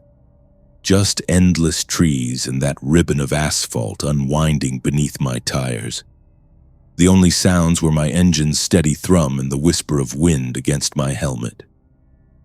I checked my mirror again. The headlight was still there. Still the exact same distance. I did the math in my head. We'd been riding for over 40 minutes now at a steady 60 miles per hour. That headlight had maintained perfect spacing the entire time. Not once had it drifted closer on a straight stretch or fallen back on a curve. It was mathematically precise, unnaturally so. That's when the unease bloomed into something colder. I'm an experienced rider. I know how people behave on motorcycles. Everyone has their own rhythm, their own relationship with speed and distance. Nobody maintains perfect spacing for 40 consecutive minutes on a dark, winding highway. It's impossible. You'd naturally drift closer on straightaways, fall back slightly in curves, adjust for changing conditions, but this headlight? Mathematically constant, like it was locked onto me. I decided to test it. I eased off the throttle, dropping my speed to 55, checked my mirror. The headlight maintained the same distance. I accelerated to 65. The distance didn't change. My heart started hammering against my ribs. I slowed to 50, still the same, like there was an invisible tether between us, keeping us precisely spaced no matter what I did. The rational part of my brain scrambled for explanations. Maybe it was an optical illusion caused by the fog. Maybe Josh was using cruise control and I was misjudging the distance. Maybe my mirror was playing tricks. But I've spent 15 years reading mirrors, judging distances, keeping myself alive on these highways. My instincts were screaming now. I saw a scenic viewpoint sign half a mile ahead. I'd been planning to stop there anyway to wait for Josh, stretch my legs, grab some water. Now I just wanted to be off this highway, wanted to see what was behind me with my own eyes. I signaled and pulled into the viewpoint, just a small gravel lot overlooking a fog-shrouded valley. My headlights swept across the empty space as I turned in. I kicked down my stand, killed the engine, and in that sudden silence I heard another engine, pulling in behind me. I turned. A motorcycle rolled into the lot, headlight blazing. Same single beam I'd been watching in my mirror. The rider pulled up next to me, maybe 10 feet away, and killed the engine. Stood the bike up, reached up to remove the helmet. My stomach dropped. It was Josh. Same riding gear, same helmet, same bike. He pulled the helmet off, and there was his face. That familiar grin, those crow's feet around his eyes. He nodded at me, that casual acknowledgement we'd shared 1,000 times. His mouth moved, but no sound came out. Just that smile, that nod. My phone rang. The sound exploded through my helmet's Bluetooth connection, making me jump. I fumbled for the handlebar controls, accepted the call. Josh's voice, panicked and breathless, poured into my ears. Mike, where the hell are you? I got a flat tire an hour ago. I've been trying to call you for 45 minutes. Are you okay? Where are you? The world tilted. I looked at the figure standing 10 feet away, still wearing Josh's face, still smiling. But that smile was changing now, stretching, widening, the corners of the mouth extending past where human anatomy should allow, revealing teeth that went back too far, too many of them, needle-sharp and gleaming in my headlight. Josh? I whispered into the phone, unable to look away from the thing in front of me. Josh, I'm at the viewpoint. Mile marker. I don't know, north of Brookings, but Josh, there's something? I'm still at that gas station. His voice was ragged with fear and frustration. I've been calling you, Mike. I never left. My rear tire blew out in the parking lot. I've been worried sick. The thing's jaw unhinged. The sound it made was like metal scraping on metal. A shriek that wasn't coming from its mouth but from somewhere around it, reverberating through the fog. Its smile had stretched into a grotesque crescent, splitting its face almost in half. And then I understood. I'd been watching a headlight in my mirror for over an hour, maintaining perfect distance. But motorcycles don't do that. Motorcycles can't do that, because it hadn't been riding a motorcycle at all. It had been floating, matching my speed effortlessly, without an engine, without physics, without effort, following me deeper into the forest, farther from town, farther from help, luring me to this isolated turnout where we'd be completely alone. I didn't think. Pure survival instinct took over. I twisted the key, hit the starter, and the engine roared to life. The thing lurched toward me, that impossible mouth gaping, and I saw its eyes for the first time, black voids that reflected nothing, not even my headlight. I dumped the clutch and rocketed out of that lot, spraying gravel, my rear tire fishtailing as I fought for traction. I rode harder than I've ever ridden in my life, pushing that bike to its limits, blowing through curves at insane speeds, my hands shaking so badly I could barely hold the grips. I didn't look in my mirrors. Couldn't. Wouldn't. Josh stayed on the phone the whole time, his voice the only thing keeping me anchored to reality as I screamed down that highway. I made it to the next town, a tiny place called Hokiam, and pulled into the first gas station I saw, blazing with fluorescent lights and normal, blessed humanity. I sat there in the parking lot, engine running, unable to move, while Josh called the police and then a tow truck to bring him north. The state police came, took my statement, checked the viewpoint. Found my tire marks in the gravel, but nothing else. No other bike, no tracks, no evidence. They suggested fatigue, maybe carbon monoxide from a faulty exhaust system causing hallucinations. They were professional and polite and clearly didn't believe a word I said. Josh arrived 3 hours later. We rode home together the next morning in broad daylight, staying on I-5, avoiding that coastal highway entirely. I still ride, still chase my shots, still love the freedom of the road, but I never ride alone at night anymore. And if you're ever out there on those dark highways of the Pacific Northwest, on those long, empty stretches where the forest presses close and the fog turns your headlight into a tunnel, check your mirrors. Really look, because if you see a headlight behind you that never gets closer and never falls back, that maintains perfect, impossible distance no matter what you do. Don't stop. Don't pull over. Don't wait to see what's following you. Just ride. Get to lights, to people, to safety, and whatever you do, don't let it isolate you, because out there in that darkness between the towns and the truck stops and the mile markers, something hunts. And it's very, very patient. I should have stayed on the interstate. My name is Chloe Martinez, and I've been a medical supply courier for 8 years, driving solo across the Southwest, delivering time-sensitive equipment to rural hospitals. I've driven through dust storms, flash floods, and 100-degree nights with nothing but the dashboard lights and talk radio to keep me company. I know every truck stop, every rest area, every shortcut between El Paso and Amarillo. I thought I knew these roads. I was wrong. It was a Tuesday night in late September when everything went sideways. I was hauling critical surgical supplies to a clinic in Midland, running behind schedule because of a jackknifed semi that had shut down I-20 for hours. The detour signs funneled traffic onto a state highway, but even that was crawling.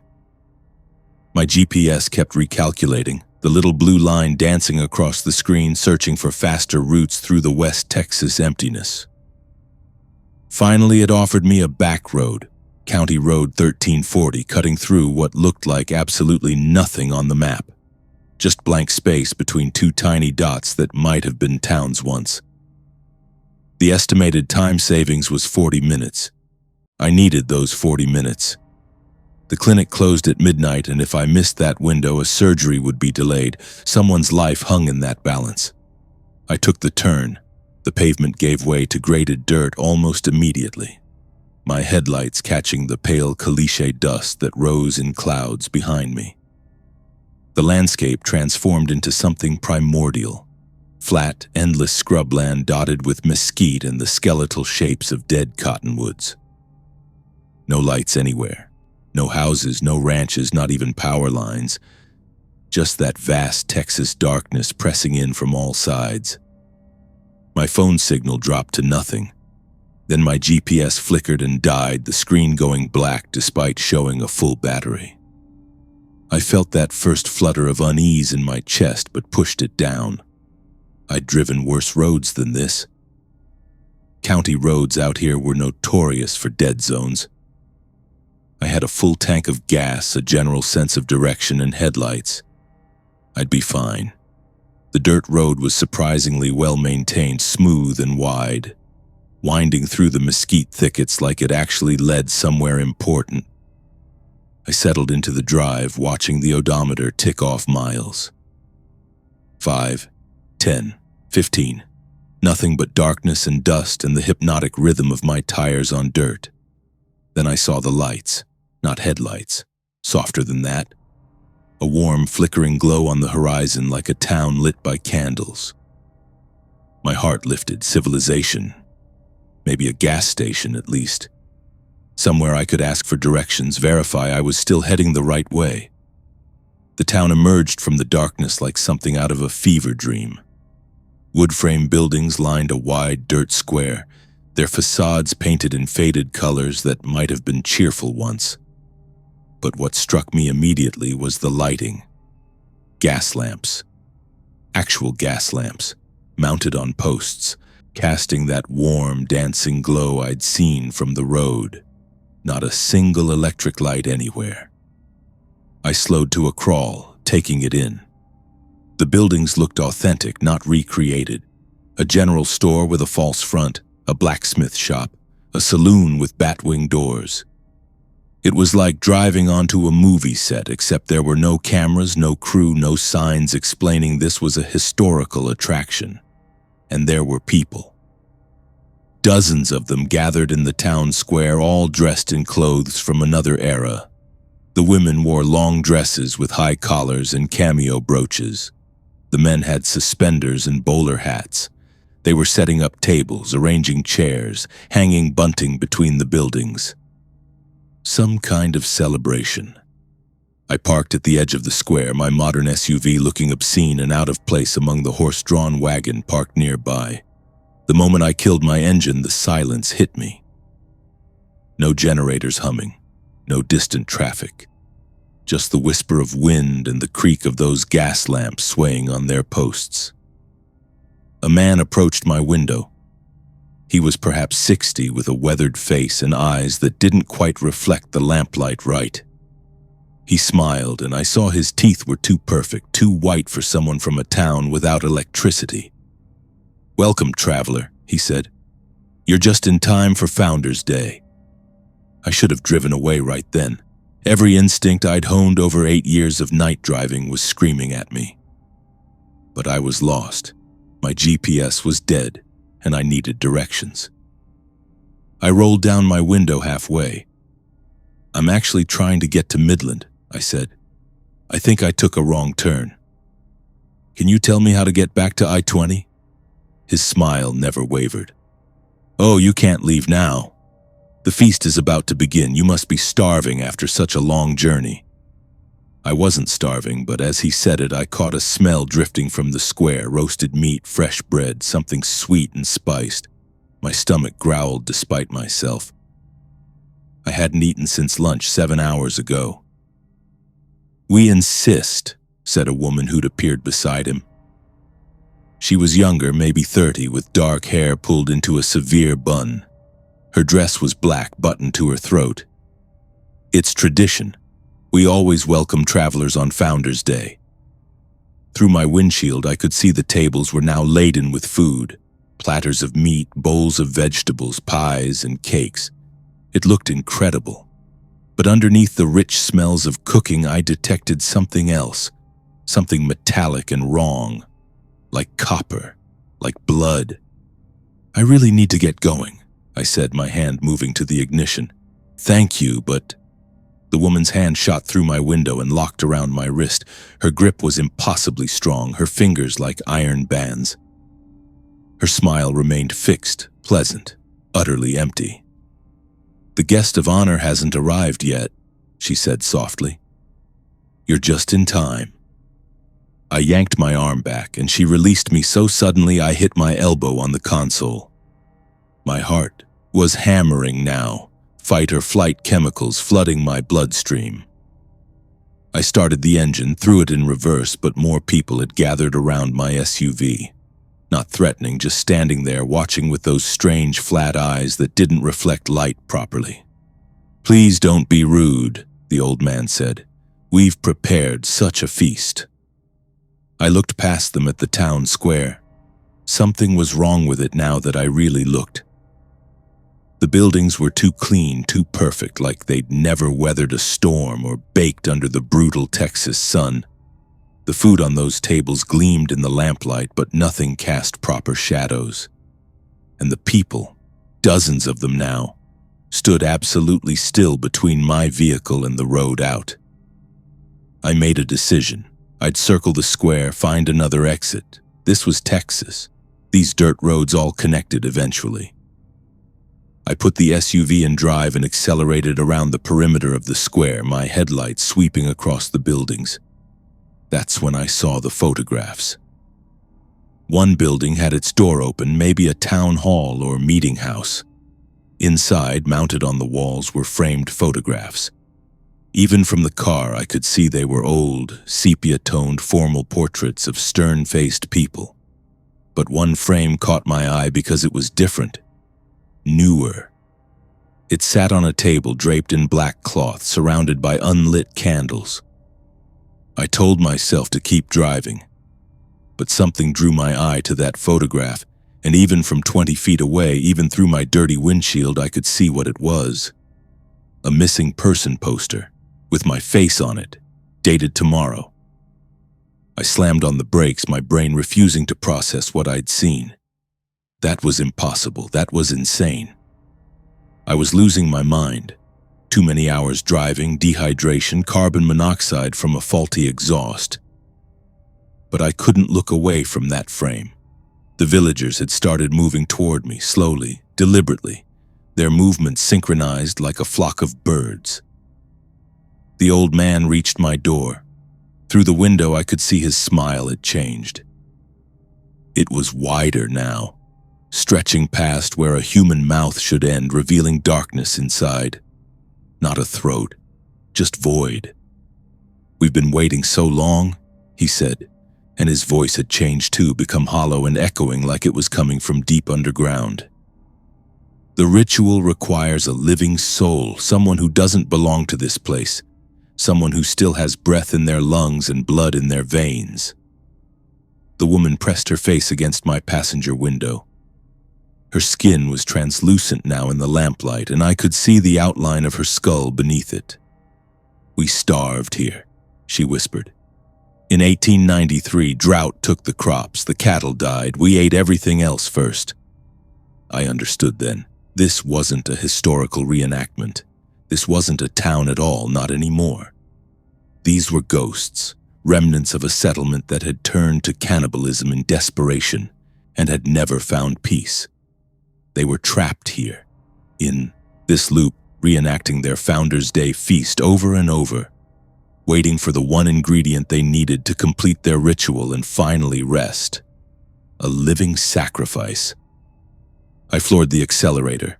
The SUV lurched forward, scattering the ghostly villagers like smoke. They didn't fall or move aside. They simply dissipated and reformed behind me. I aimed for the road I'd come in on, but when I reached it, it curved back toward the square. I tried another exit. Same thing. Every road, every dirt track, they all looped back to that cursed town square. The eastern horizon was still dark, but my dashboard clock read 4:47 a.m. Sunrise was coming. That's what the stories always said, wasn't it? Ghosts couldn't survive the dawn. I drove in circles, burning gas, watching the minutes tick by with agonizing slowness while the villagers followed in a silent procession, always just behind me, their lanterns swaying. 5:03 a.m., 5:24 a.m. The sky began to lighten, first to deep blue, then to gray. At 5:47 a.m., the sun broke the horizon. The town began to crumble. I watched in my rearview mirror as the buildings collapsed into dust, the gas lamps guttering out, the ghostly villagers fading like morning mist. In seconds, there was nothing behind me but empty scrubland and the ruins of old foundations half buried in dirt and mesquite. The road straightened out. My GPS flickered back to life, showing me exactly where I was, 30 miles off course, but with a clear route back to the interstate. I never filed a report. What would I say? I drove to Midland, delivered my supplies an hour late, and took 3 days off. When I finally worked up the courage to research the area, I found mentions of a settlement called Providence, established in 1881, abandoned in 1893 after a drought. Historical records mentioned desperate circumstances before the survivors scattered. I still drive these routes. I still make my deliveries. But I never take detours anymore, no matter how much time they promise to save. And if you're ever driving through West Texas at night and you see warm lights where your map shows nothing, keep driving. Don't stop. Don't investigate. Because some places are hungry and they've been waiting a very long time for someone like you to wander off the path. The feast is always ready. They're just waiting for the guest of honor to arrive. I watched myself die in a reflection before it happened in real life. My name is Alex Chen, and I've been a long-haul trucker for 12 years, but that night I was driving my personal car, a beat-up Honda Accord, through the back roads of rural Maine with my best friend Sam passed out in the passenger seat. I'd driven millions of miles in my career, through every kind of weather, every shift of the day and night. I thought I'd seen everything the road could throw at me. Black ice, fog banks so thick you couldn't see your own hood, deer that appeared out of nowhere like suicidal ghosts. I'd handled it all with the cold competence of someone who'd made the highway his second home. But I'd never seen anything like what happened on Route 201 that October night. We were heading back from a wedding in Jackman near the Canadian border, driving south toward Portland. Sam had been my college roommate, my best man, the guy who'd helped me move cross-country 3 times. He'd celebrated with maybe too much enthusiasm at the open bar, and by the time we hit the road at 11 p.m., he was snoring in the passenger seat, his head lolled against the window. I didn't mind. I preferred night driving anyway. Something about the empty roads, the solitude, the way your headlights carve a tunnel through absolute darkness. It was meditative, peaceful. The trees pressed close on both sides of Route 201, dense Maine forest, mostly pine and birch, their branches forming a canopy that blocked out even the stars. My headlights only penetrated maybe 30 feet ahead, catching the yellow center line and the reflective road signs. The radio had lost signal 20 miles back, leaving only static, so I'd switched it off. Just the hum of the engine and Sam's steady breathing. I'd been driving for about 40 minutes when I first glanced at the passenger window. Just a casual look, the kind you do 100 times on a long drive, checking your mirrors, scanning your surroundings. But what I saw in that dark glass made my hands tighten on the steering wheel. In the reflection, Sam was sitting bolt upright, wide awake, staring directly at me with an expression I'd never seen on his face before. Pure, undiluted hatred. His eyes were too wide, his mouth twisted into something that wasn't quite a smile, wasn't quite a grimace. Every muscle in his reflected face was tense, coiled, like he was barely restraining himself from lunging at me. My heart jumped. I whipped my head to the right to look at the real Sam. He was still asleep, still slumped against the door, mouth slightly open, snoring softly. Completely peaceful. His face was slack with sleep, relaxed. Nothing like the twisted expression I'd just seen in the window. I looked back at the glass. The reflection showed him sleeping now, matching reality. Just a dark shape against the darker forest beyond.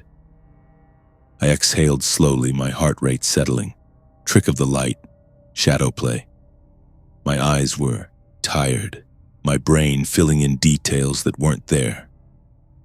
I'd been driving for hours, first from Portland up to Jackman, now back again. Road fatigue playing games with my perception. It happened. I'd seen truckers pulled over on the shoulder, convinced they'd spotted something in their mirrors that wasn't there, only to realize they'd been staring at their own taillights reflected in a weird way. I took a sip from my lukewarm coffee and focused on the road, the center line unreeling endlessly, the trees streaming past in the darkness. 10 minutes later, I glanced at the window again. I couldn't help it. That image had lodged itself in my mind like a splinter, Sam's reflected face contorted with rage. This time, what I saw was worse. In the reflection, Sam was still sitting upright, but now he was outside the car, standing in the darkness beyond the glass, keeping perfect pace with our 60-mile-per-hour speed. His hand was raised, palm flat against the window from the outside, tapping, silently. His mouth was moving, forming words I couldn't hear. I jerked my head to look at Sam again. Still asleep, still inside the car, buckled into his seat. I could hear his breathing, see his chest rising and falling. He was right there, solid and real. But when I looked back at the window, the reflection showed him outside, tapping. His eyes locked on mine with that same terrible intensity. My mouth went dry. This wasn't fatigue. This was something else, something wrong. I reached over and shook Sam's shoulder hard. "Sam! Sam, wake up!" He snorted, shifted, but didn't wake. Just mumbled something unintelligible and settled deeper into sleep. I looked at the window. The reflected Sam was still there, still tapping. But now his other hand was raised too. Both palms pressed against the glass. His face was closer now, almost pressed against the window, and I could see his lips moving more clearly. He was mouthing something, the same word over and over. "Stop." My foot eased off the accelerator instinctively. The speedometer needle dropped from 60 to 55. In the window, the reflected Sam shook his head violently. "No." His mouth formed a different word now. "Drive." I should have pulled over right then, should have stopped the car, turned on the interior lights, forced Sam awake, done something to break whatever was happening. But some deep survival instinct told me that stopping would be worse. That whatever this thing was, this reflection that moved independently, that existed in the glass but not in reality, it wanted me to stop. And I couldn't let it have what it wanted. I pressed the accelerator again, bringing the speed back up to 60. The reflected Sam's expression twisted into something nightmarish. Rage and frustration and something else, hunger. Then it started moving differently. The reflected Sam wasn't just standing outside anymore, it was sitting in the driver's seat. My seat. I could see it clearly now in the peripheral vision of the glass. A dark shape behind a phantom steering wheel, hands gripping it tightly, moving them in perfect synchronization with my own movements. When I turned the wheel left to follow a curve, the reflection turned left. When I straightened out, it straightened out. Perfect mimicry, like a puppet on strings, except it wasn't quite perfect. There was a delay, maybe half a second. I'd move first, then the reflection would follow. I tested it. Made a small adjustment to the right. 1 Mississippi, then the reflection made the same adjustment. Back to center. 1 Mississippi, the reflection centered. The lag was consistent, predictable. And that somehow made it worse, because it meant this thing was learning, studying me, preparing for something. The real Sam continued to sleep, completely unaware that his face, his body, was being used as a mask by something that moved in reflections. It happened on a straight stretch of road between two dense patches of forest. I was watching the reflected Sam in my peripheral vision, that half-second delayed mimicry of my driving, when suddenly the reflection stopped moving. Its hands came off the phantom steering wheel. It crossed its arms over its chest. It turned its head to look directly at me, and its mouth opened in a smile that showed too many teeth. At that exact moment, I felt something grab my wrists. Not a physical grip. No hands appeared, but my wrists were suddenly locked in an invisible vice, something impossibly strong clamping down on them from nowhere. My hands were yanked off the steering wheel with brutal force, pulled apart and pressed against the driver's side window and the center console. The car immediately began to drift right. We were doing 60 on a road barely wide enough for two vehicles, with massive pine trees forming solid walls on both sides. I had maybe 3 seconds before we left the pavement. I fought against whatever was holding me, straining every muscle, trying to force my hands back to the wheel. It was like trying to move through concrete. The invisible grip was absolute, supernatural, beyond anything physical force could explain. "Sam!" I screamed. "Sam, wake up!" The car's right tires hit the shoulder, the steering wheel spinning freely. 2 seconds. Through the windshield, I could see a massive pine tree directly in our path, its trunk at least 3 feet wide, solid enough to crumple the Honda like tinfoil. The reflected Sam in the window was laughing now, silently, its shoulders shaking with mirth. And behind it, I could see other reflections appearing in the glass. Other faces. Dozens of them. Hundreds. All with that same hateful expression, all pressing against the inside of the window like they were trying to break through from some horrible dimension that existed only in reflected surfaces. 1 second. The impact came with a sound like the world ending. Metal, shrieking, glass exploding, the sudden violent stop that threw me forward against the seatbelt hard enough to crack ribs. The airbag deployed with a gunshot bang, slamming into my face, and then everything was spinning, tumbling, the world rotating in ways that made no sense. We'd clipped the tree and rolled. The Honda flipped at least twice before coming to rest on its roof in the forest floor, everything upside down, the smell of gasoline and antifreeze flooding my nose. Pain everywhere. My head, my chest, my arms. Something warm running down my face, blood from somewhere. I was hanging from my seatbelt, the world inverted, my brain trying to process what had happened. "Sam," I croaked. "Sam, are you—" He was screaming, high-pitched, hysterical animal sounds of pure terror. I turned my throbbing head and saw him still strapped in his seat, conscious now, his hands clawing at something I couldn't see.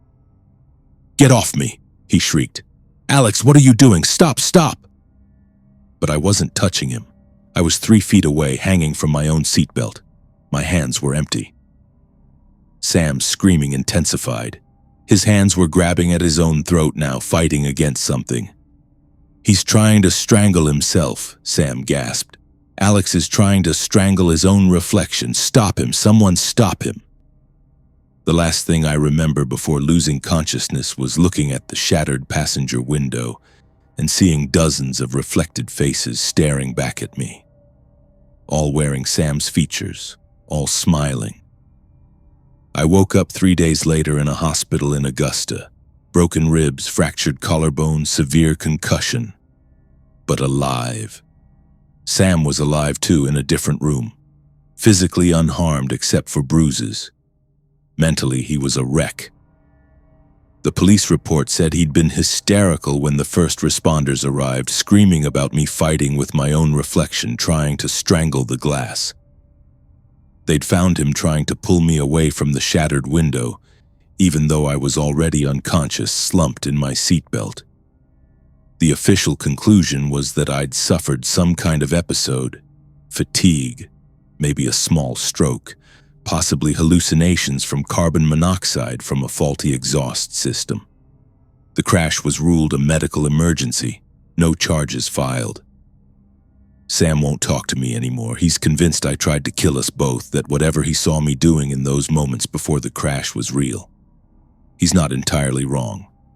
Something did try to kill us, but it wasn't me. I don't drive at night anymore, can't.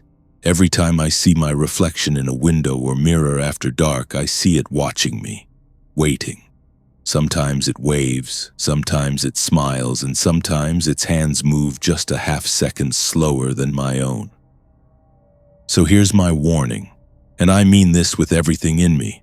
If you're ever driving alone on those dark tree-lined roads and you glance at your window and see your reflection doing something you're not doing, even something small, even just a different expression on your face, don't investigate, don't study it, don't try to figure it out. Get off that road immediately. Pull over in a well-lit area with people around. Because the things that live in reflections are patient and they're hungry and they're always looking for a way to reach through the glass. And once they grab hold of you, they don't let go until one of you is dead. Sometimes both.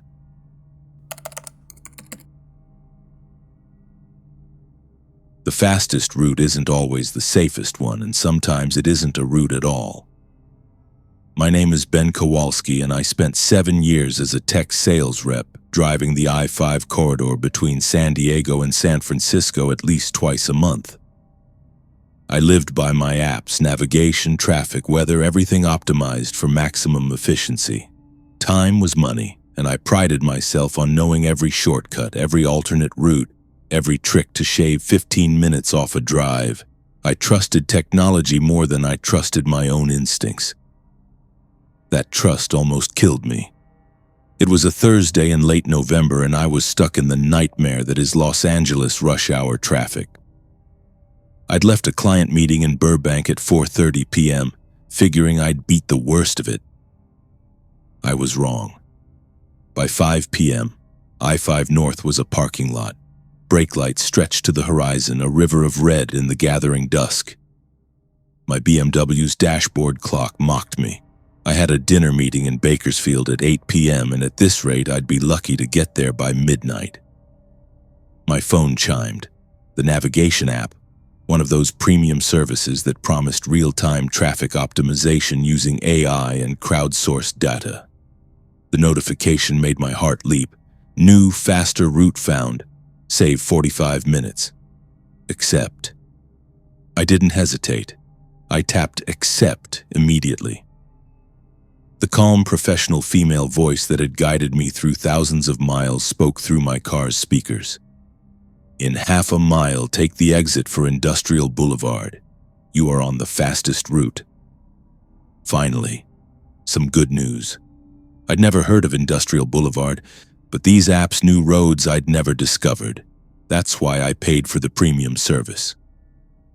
The exit appeared exactly where the app said it would, a narrow off-ramp that peeled away from the gridlocked freeway into what looked like an industrial area.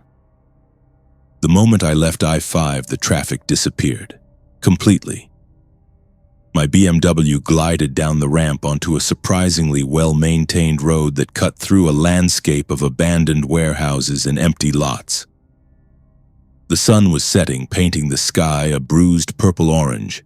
Streetlights flickered on, casting pools of sodium yellow light across the empty pavement. I felt a surge of satisfaction.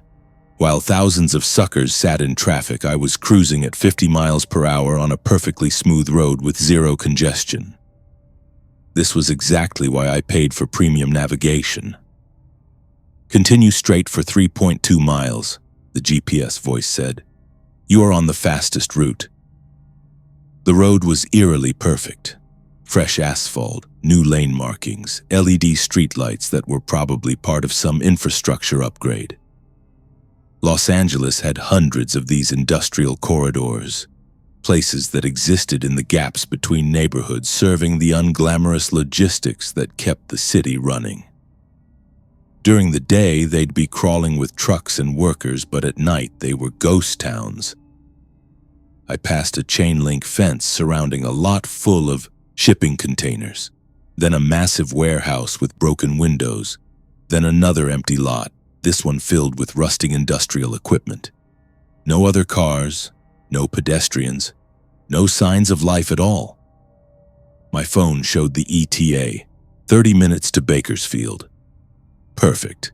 I'd make my dinner meeting with time to spare. 10 minutes into the route, I started noticing things that didn't quite add up.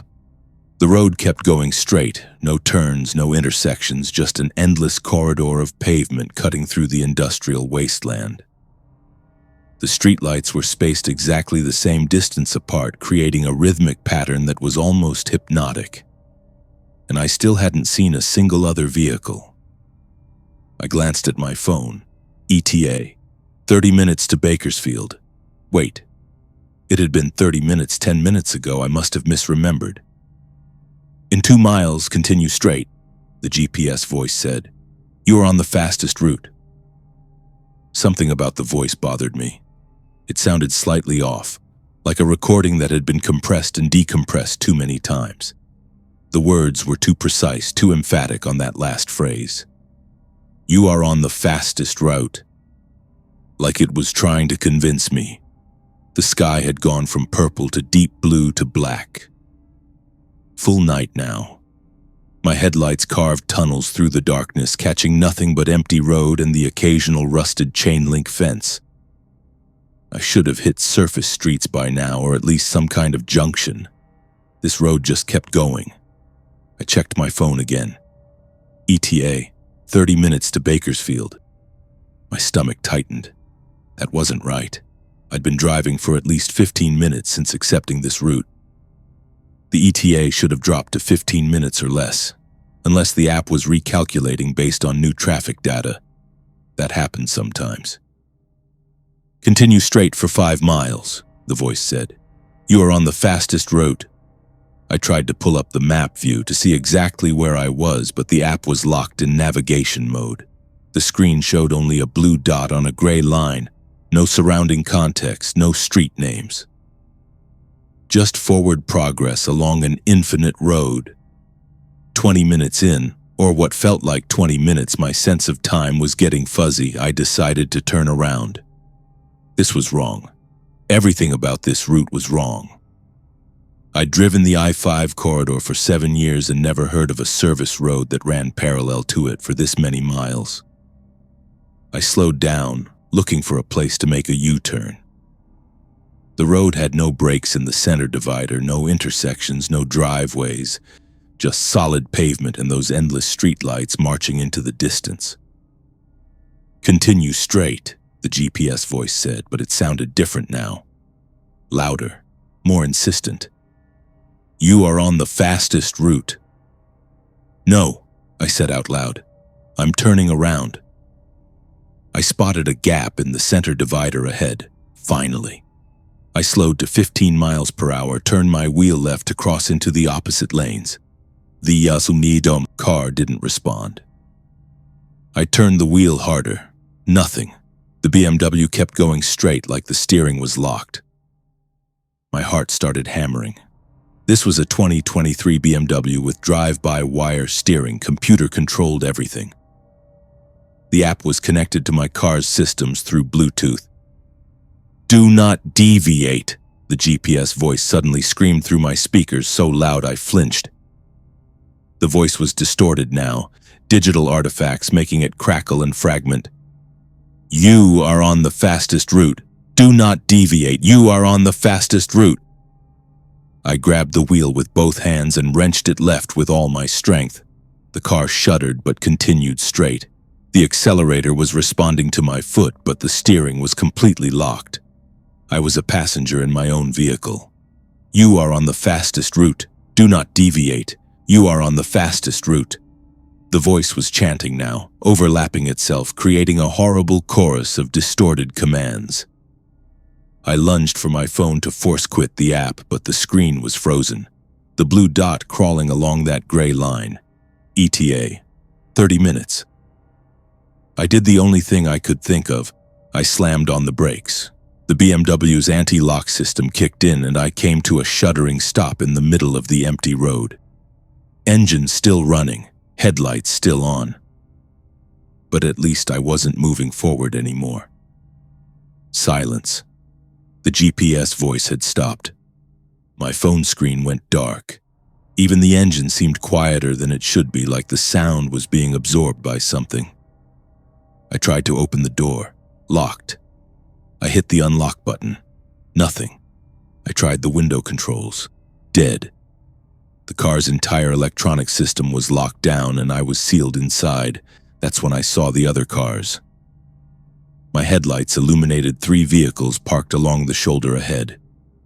A Mercedes, a Tesla, an Audi. All luxury cars, all pointed in the same direction I was traveling. All perfectly clean, like they'd just been detailed.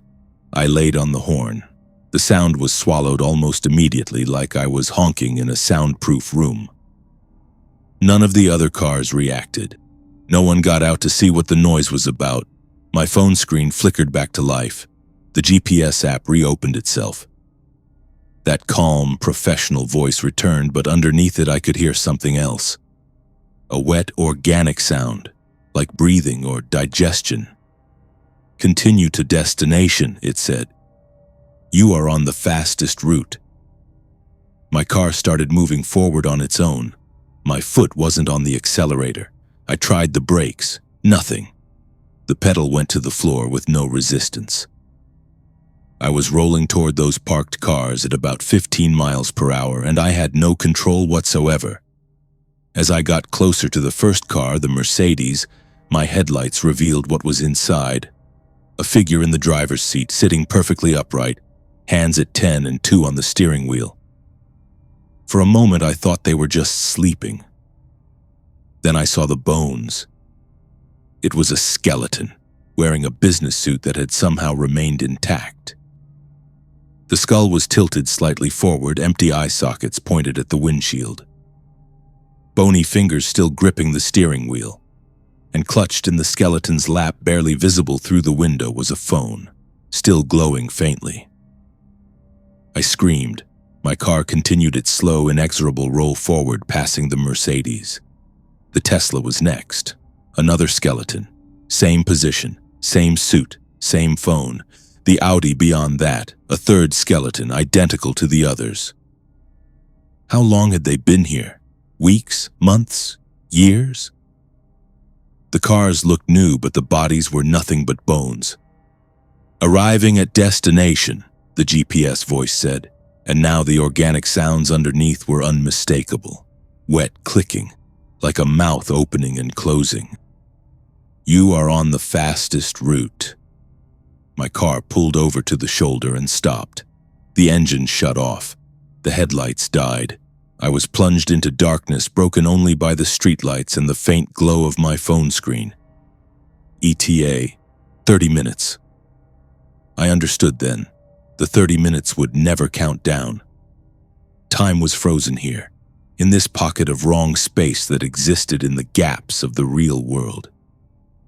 The app wasn't a navigation tool. It was a lure, a digital trap that pulled people off the real roads into this nowhere place where something could feed on them slowly, draining their life force while they sat behind the wheel, waiting for an arrival time that would never come.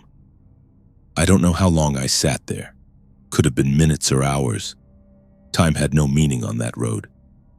My phone screen kept glowing with that frozen ETA, and I could feel something watching me through it, patient and hungry, waiting for me to give up and let it feed. But I was a tech guy. I knew these systems. The app had hijacked my car's computer, but it was still just software, and software could be interrupted. I started pressing every physical button I could find in sequence. Climate control, hazard lights, heated seats, radio power, sunroof control. Trying to create conflicts in the system, forcing errors, overwhelming the processors. The car started making confused beeping sounds. Warning lights flickered on the dashboard. And then, miraculously, the door locks clicked open. I didn't think. I grabbed my phone, threw it as hard as I could out the window. I heard it shatter on the pavement and ran. I ran back down that endless road in complete darkness, my dress shoes slapping against asphalt, my lungs burning, expecting any moment to feel the road loop back on itself, to find myself back at my car. But I kept running forward, and eventually, I don't know how long, maybe 20 minutes, maybe an hour, I saw real lights. The glow of I-5 in the distance. The sound of traffic. I climbed over a fence, pushed through brush, and stumbled onto the shoulder of the actual freeway, still gridlocked with normal, beautiful, real traffic. A highway patrol officer found me walking along the shoulder an hour later.